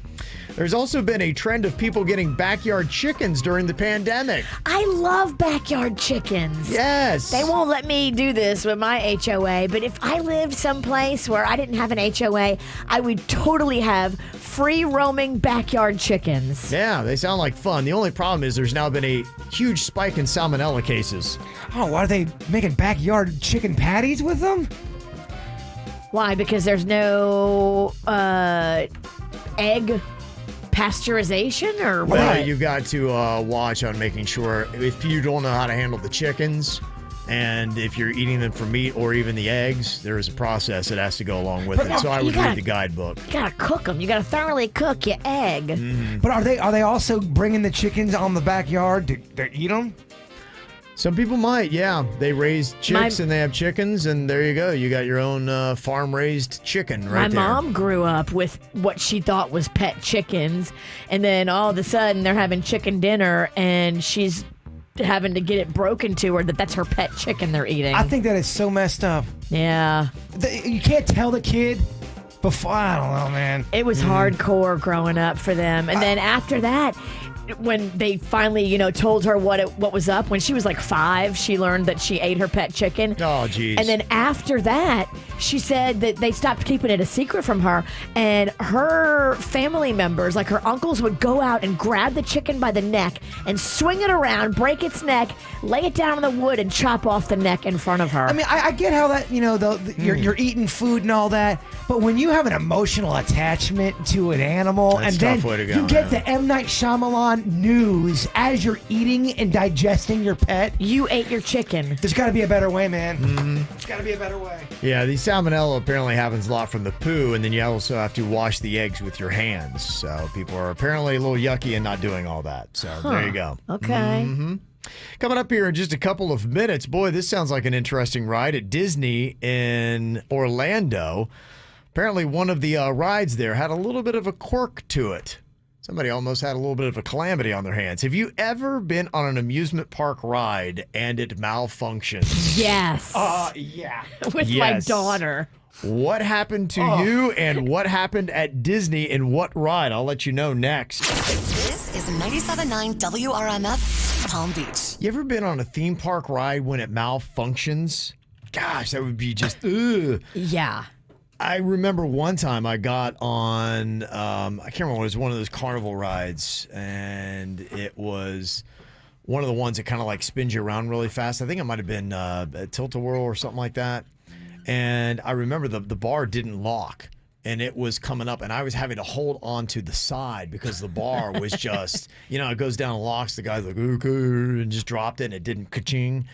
And I'm like, this is how I'm going to die. I'm going to die in the Hocking County Fair on some stupid ride that just, what am I doing? I got stuck at the Ferris wheel at the fair, and I was on a date with a girl who I just had puppy dog love for. And the one thing what were you doing on the Ferris wheel? I was trying to impress somebody. Oh, you must have really been into this chick if you would go up high. I was so into her. She didn't know I was afraid of heights. And I was the whole time thinking, I just hope she doesn't want to go on the Ferris wheel. I just hope she doesn't want to do anything high. And sure as crap, let's go on the Ferris wheel. So I'm trying to play it cool because it's a group of people. And I remember the guy, kind of like what you're talking about, he was really aggressive. I'm getting in the thing, and he's putting the bar over me and my date, and he looks right at me, watch your nuts! And then he slams the bar right down on my crotch area, and it got stuck. On your nuts? No, the ride. The ride. Oh, that's terrible. Damn. We were at the very top of the ride, and it got stuck for 40 minutes. Oh wow. My gosh. 40? We were up there forever. A helicopter was flying by. That song, I Swear. Yeah, all for one. Was blasting. I'm sweating. She was loving it. I was hating it. Didn't work out, man. That's tough. It was rough. 45 minutes when you're scared of heights, stuck on a ride. I was at a low budget fair. It was one of those like carnivals at a church or something. And we were on the same thing as Kevin, like the tilt-a-whirl thing. And the guy did lock the safety bar, but the safety bar came unscrewed from the cart we were sitting in. Oh my gosh. And literally it fell to the ground, and now there's no safety bar whatsoever, and we're literally holding on to each other for dear life, me and Mags. Horrifying. My dad took me to this really shoddy looking, kind of like what you're talking about, and my mom never allowed me to go on those big rides. That was against, so it was just me and my dad. He let me go on one of those. You ever see those swing ones where when they extend, they go really They call them high? swings, yeah. Yeah. That to me, I'm like, all that takes is really a bad chain, and you would just go flying. I don't know how far. I couldn't even imagine, because you've got no protection around you. Like, you would lose an arm, no doubt. I can't even imagine the road rash you'd have. Well, I was really, really little, and my dad saw me get in, and then as soon as it took off, he realized how terrible it was and that I wasn't really strapped in. And when it finally landed, I just slipped right underneath the rope. I mean, I could have easily fallen out. I must have been 5 or 6. Gosh. He said he always felt bad about that. So unnerving. Well, there's some people at Disney in Orlando. They had to bail from their log while they were riding Splash Mountain because it started to sink. Yeah. Gosh. And they put a picture up of the log that they were riding in, completely submerged. So they were like, we jumped out as soon as we could. And the Disney employee told them they should have stayed in the ride. They were like, no, we shouldn't Don't have. tell me how to survive. Don't tell me how to survive. Right. Yeah. The thing is underwater. If we would have stayed in the ride, we'd be down there. And also, employee, how dare you? Yeah, you're 15. Shut the hell up. Yeah, don't tell someone how to do something after they just got, almost losing their life. I just handled this right. Your advice is terrible. Seems like if you've ever been on a theme park ride, you have a story of a theme park ride malfunctioning. I bet somebody has a story about me throwing up on that Harry Potter ride because they had to stop the whole. It was a malfunction. Geez. Yeah, they had to stop the whole Harry Potter. You Ralph. Oh, it was in the day. Everybody saw it. It was terrible. This actually worked into somebody's favor. They got stuck on, I guess Splash Mountain says stuck on the very top while Britney Spears was performing. Wow. Great seats, grad night 2000. For some people, though, they're not that pumped on that. Yeah. She was hot then. You're stuck on a ride, and if you don't like Britney Spears, like, oh my gosh. Mm-hmm. Somebody said, I was on a ride with my sister called the Scrambler, and the bar that holds you in place came unhinged. I think that might have been the one I was on. The Scrambler is a big offender. I think that was the name of the ride I was on, was the Scrambler. Exact same thing. My parents were watching, screaming for the guy to stop the ride. When it finally did, I was hanging off the ride, clinging to the side of the seat. That's exactly what happened to me. Oh, I was about 8, and I thought I was going to die. Yeah, we had the exact same story. Yeah, that was the ride I was on. It was the Scrambler. It's weird. Sometimes they will not stop the ride. My dad tried to stop the ride with the swing, and the guy would not stop it. Really? That's when I start punching him in the face and stop it myself. Well, if my kid's in distress on the ride and it looks dangerous and something's malfunctioning, I'm going to lay out the ride operator that won't stop it. Do you remember when Magnolia took me on that? I mean, that horrible, whatever that ride was. I don't know what it was, but for some reason the guy wanted to go longer. This was such an aggressive ride. I couldn't believe Jaybird got on it. Well, it didn't look aggressive until you got on it. It was one of those rides where, like, all right, I can handle this thing. Not only did it go like this, where it went around, but it also flipped like this, where it went head over heels. Oh, yeah. So Jaybird, he would come around every like 30 seconds or so, and I would lock eyes with him. So it was flipping head over heels and circular around and around. He looked green. I believe it was. He was Kermit the Frog. It was the quickest fair visit ever. I was there for 11 minutes, and then I had to leave. Like, Virginia, I gotta go. I gotta go lay down. I wouldn't write for 3 days after that. I couldn't believe you got on it. Why did you let Mags talk you into it? Because again, I'm like, all right, I'll try not to act like I've got mental issues. Well, from the comments, everybody's got a Scrambler story, and somebody else said, I was on the Tower of Terror with my brother. This was before they had seat belts. It was just a lap bar, And if it wasn't for my brother holding me down, I would have fallen or slipped right out. It was terrifying. Oh, my. There's some of those rides that they're not made and they don't protect you. Yeah, and somebody else said my company does the seat belts for Disney rides. Hopefully there's not many complaints with those belts coming in. I think it's because of the belts. If they'd had them on the Tower of Terror, you would have saved some people. So there you go. And if the rides aren't scary enough, somebody said I was at Universal yesterday and people were not following guidelines. People were wearing their masks on their chin and not following the 6 feet distance rule. So, oh, boy. Yeah. So if the ride doesn't take you out, the Corones might. So there you go. Anything else to add to it? You can always get a hold of us. 877-979-WRMF, 877-979-9763. Have you ever watched a TV show and you were completely uncertain why they did this storyline? It didn't seem to ever wrap up or go anywhere or add to the show or do any character development? Breaking Bad, the sister that was always stealing. Yes. That did Maria, I think. She was the klepto wife of Hank. Went nowhere, and it was boring, and it had nothing to do with anything. I'm like, oh, get it out. What are the most unnecessary TV storylines of all time? We'll break down some of the biggest coming up. Your decision-making skills are on point. You're listening to the KVJ Show on 97.9 WRMF. You ever see a storyline on a TV show and you're like going, that was completely pointless. I don't understand why they did that. I always talk about a Breaking Bad episode that I just didn't get. It was called The Fly. And the entire hour-long episode, Virginia, was about him trying to get a fly out of his meth lab. I guess it was to maybe point just how quirky he was, how meticulous he was about the meth lab. I mean, maybe it had its point, but to me, taking an entire hour with a guy just chasing after a fly was not necessary to me. I actually liked that one. Yeah, I know, and you loved it. I did. Is it artistic? It's different because I think, we don't have to get into why I liked it, but I think it also reminded me when I had my rat problem, that one rat, that whole one weekend, I had it trapped and it was taunting me and I was trying to catch it. I just related to it. Oh, they got me.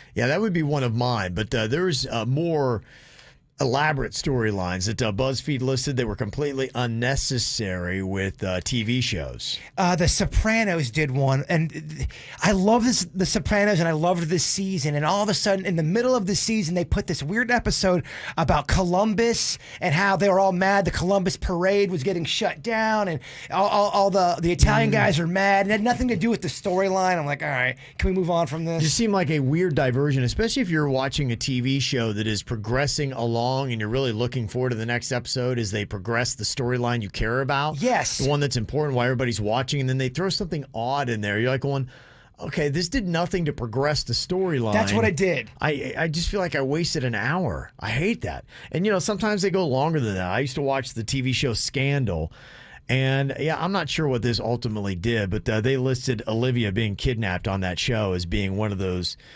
TV storylines that were completely unnecessary. Friends had a few. One, the son that Ross had named Ben, they said why. It didn't really add a lot to the show. And also, they put Rachel and Joey's romance on Friends. Those were two characters that didn't wind up together because Rachel winds up with Ross, and her and Joey just had, I guess, like a brief romance. It just didn't seem to fit. It seemed awkward. Well, let me ask my friend who loves Friends. Virginia?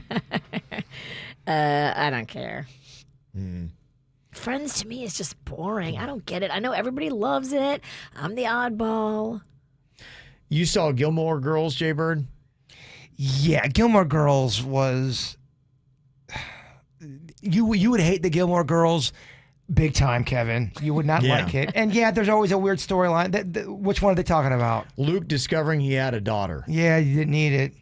Didn't need it. On The Office show, they said Jim and Pam having marital problems on the final season. The dumbest thing, it actually changed the tone of the show.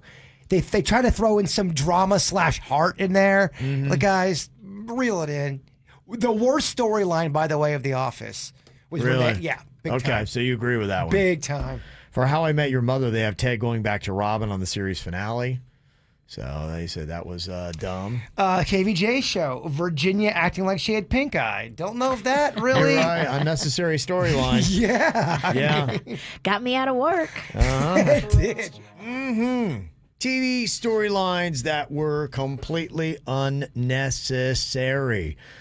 Somebody gave a little office tidbit here. I don't know if you knew, because you're talking about one of the ones they listed was Jim and Pam having marital problems in the last season. And you thought that was kind of dumb. Somebody said that they were actually originally written into divorce, but they changed it. They thought it was too heavy. I did see that. But they should have just not gone with that angle anyway.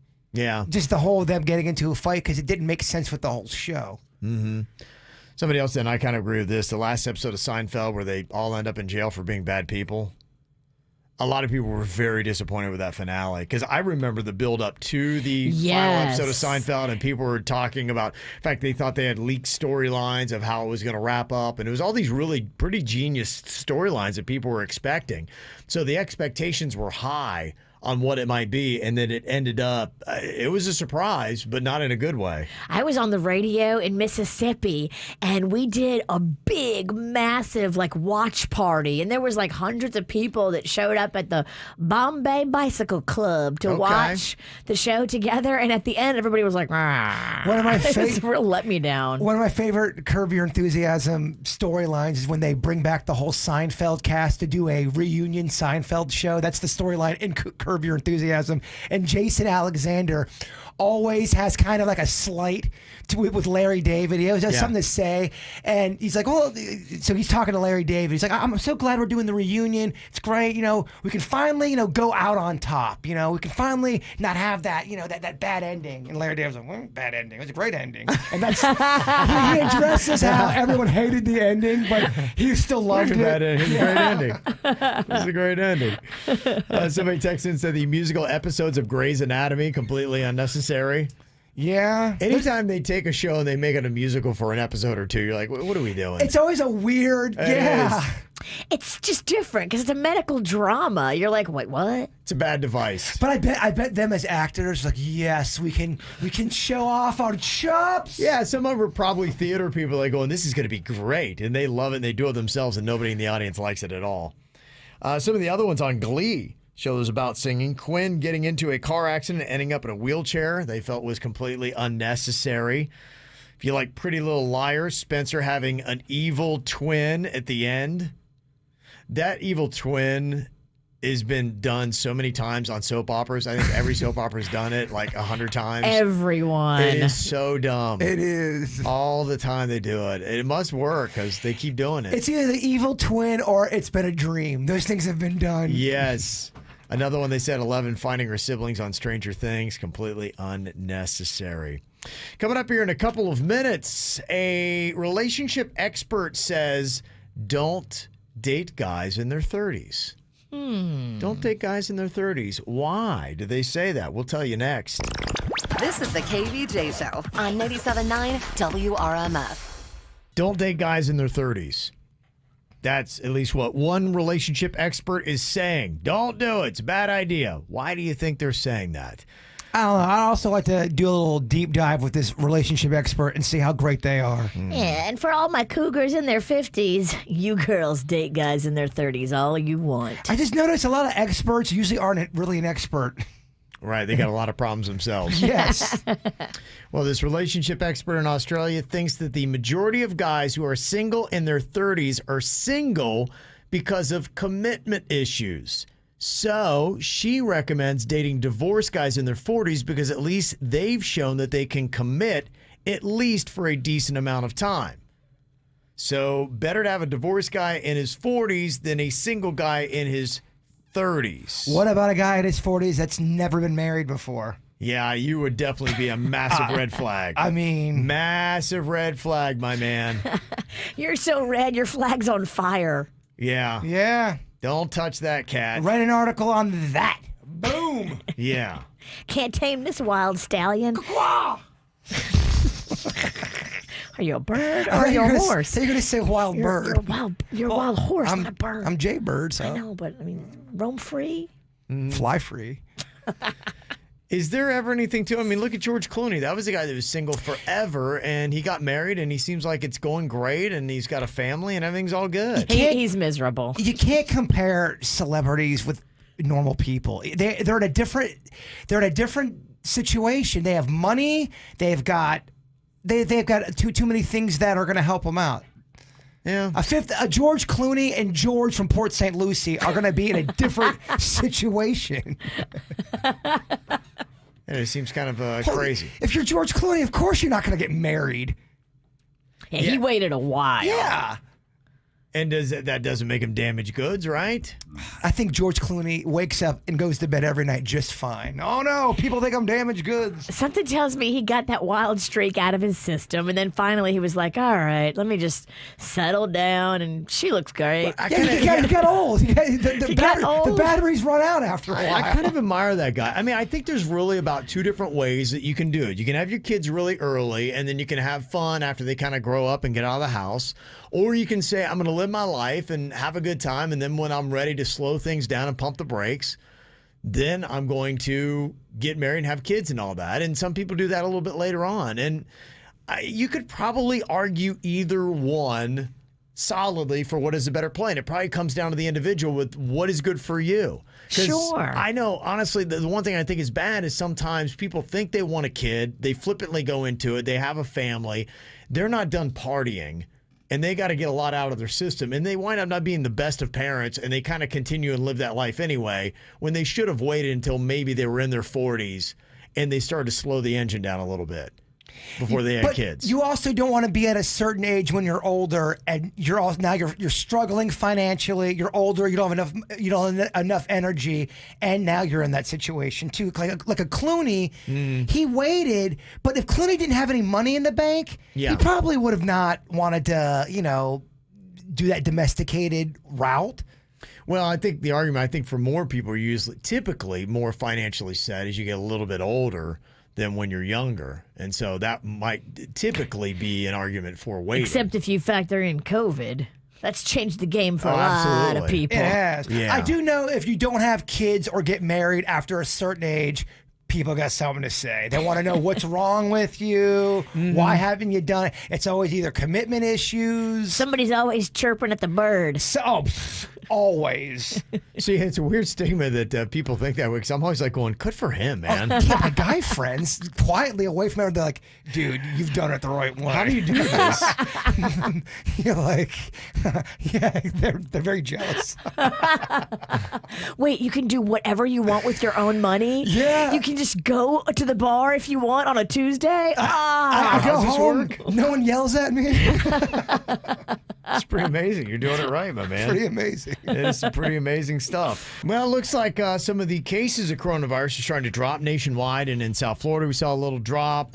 They do caution that it could be a little bit of the fact that maybe, we had the testing sites that closed down, so it might have affected some of the numbers a little bit. But, hey, I'm going with the positive side. Positive K! I think we're on the other end of this. I think it's coming back down. That's my thought. I love your positivity. I hope it doesn't waver, even though, Always look for the bright side of life, my friend. Looking for the bright side of life.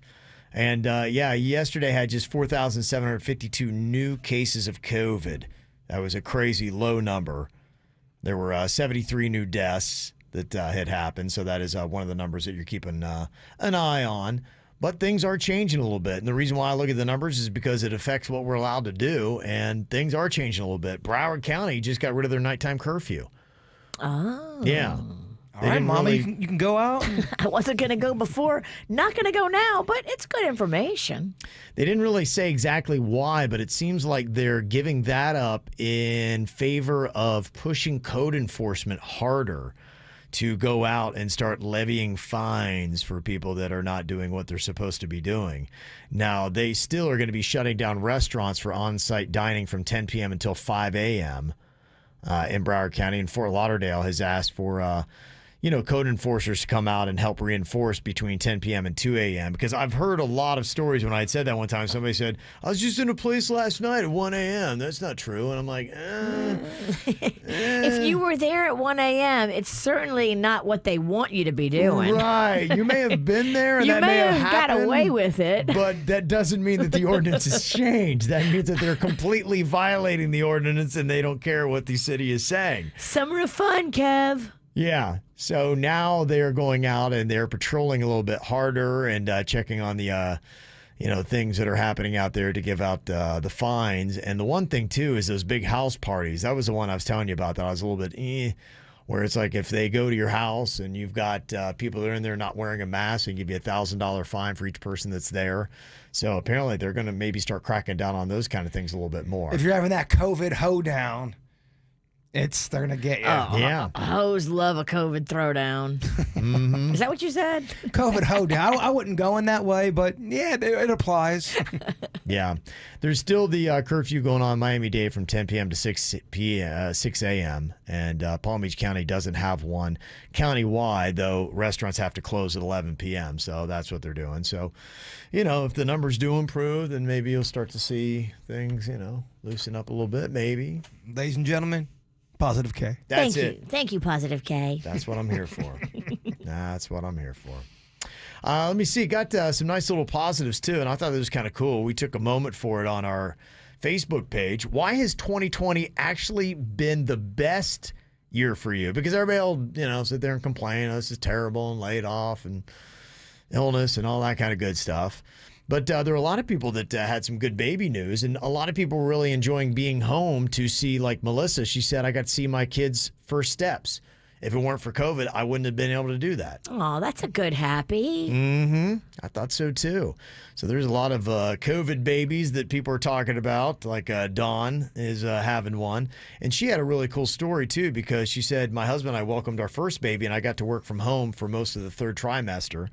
So that was nice for her. The one comment I thought was kind of cool was I believe it was a married woman who said, me and my husband were very close before the pandemic, but we were forced to live with each other, and it actually made us even that much closer. And I know for a fact that we're going to always have each other's back. And I thought that was awesome. A lot of relationships are saying, hey, if we survive this and we're doing good or better, then we know we're in it for the long haul. Well, we're always talking about the negative stuff. Oh, this relationship didn't work out. That's a marriage right there that seems like they're getting stronger. Mm-hmm. And Meg kind of did the opposite too on her Facebook page. She said, I've lost almost 90 pounds since January. Good for you. Whoa. How about that, huh? I mean, you're a different person. You lost a supermodel. Mm-hmm. No. 90 pounds. Yeah, that's skinny. She's short. She's 4'9". Okay. All right. Makes sense. Sylvia said, I got to work from home and I spent the last few months with my dogs before they passed away. I'm grateful I got to have that extra time. Wouldn't have had that if it weren't for coronavirus. I love it, but it also hurts my heart. It does. That's a mixed one there. Oh, I'm sorry that happened. Mm-hmm. Marion said, 2020 has actually been a great year for me. I started working at a new job at an amazing company after being underappreciated, overworked, and just plain miserable at my previous job. It's nice to say that after hard work, I'm on the path to success. This will definitely be a memorable first year of employment. Good for you. All right, Marion. That's kind of cool. Jillian said, I finally had the time and motivation to pursue my artwork. Now I have commissions lining up and selling both prints and originals of acrylic and watercolor paintings. Wow. Yeah, found a new career. You paint manatees? I wonder. I know you can't answer for her. You're asking her if she would asking her if she paint you paints. a manatee. Does she paint trees, Kevin? What's her favorite color, Kev? Aaron said, too, the food truck industry is hot right now. For the first time ever, I noticed food trucks on my delivery app, like the Uber Eats and all that stuff. Yeah. Here's the only thing I didn't like. It was one of the, I forget what grilled cheese truck it was. It was one of the big ones. Miss Cheesiest?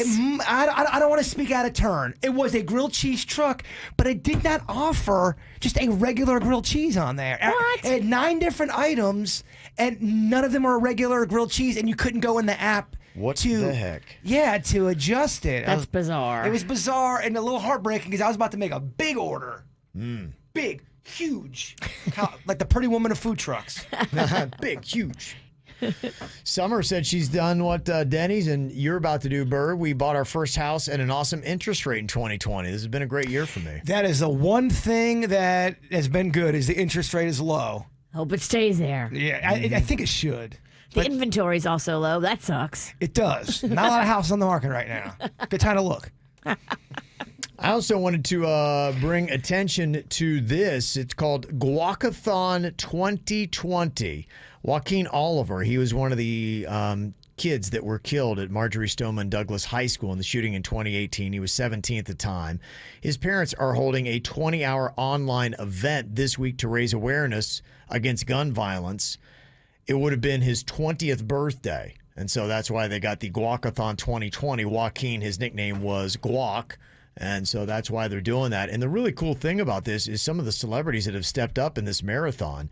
You've got Dwayne Wade, a part of it, will.i.am from the Black Eyed Peas, and former Vice President Joe Biden is part of it. It all kicked off at 6 a.m. this morning, and it is going on right now. They're going to be auctioning off several items, too, including a Hamilton music playbill signed by the producer, Lin-Manuel Miranda. Wow. So they got some cool stuff on there. It's going to be streamed on Facebook Live on the page for Oliver's organized Change the Ref is the nonprofit that he has, which advocates for gun safety and against the intervention of gun rights groups like the NRA. So if you believe in that, then you can go and check that out.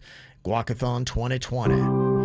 All right, Bird, if you would, wrap us up. A little positivity before we get to the podcast. You want that positive thought or you want that original thought? I like your original. Original's not that good, though. We knew that. Stick with original or go with the... Give us the original so we can make fun of you. All right, here we go. It's just more something I noticed. Okay. Surfboards are cafeteria trays for sharks. Think Yes. about that the next time you hang I 10, like that. bro. That's good. Always go original, my man. This is the KVJ Show on 97.9 WRMF.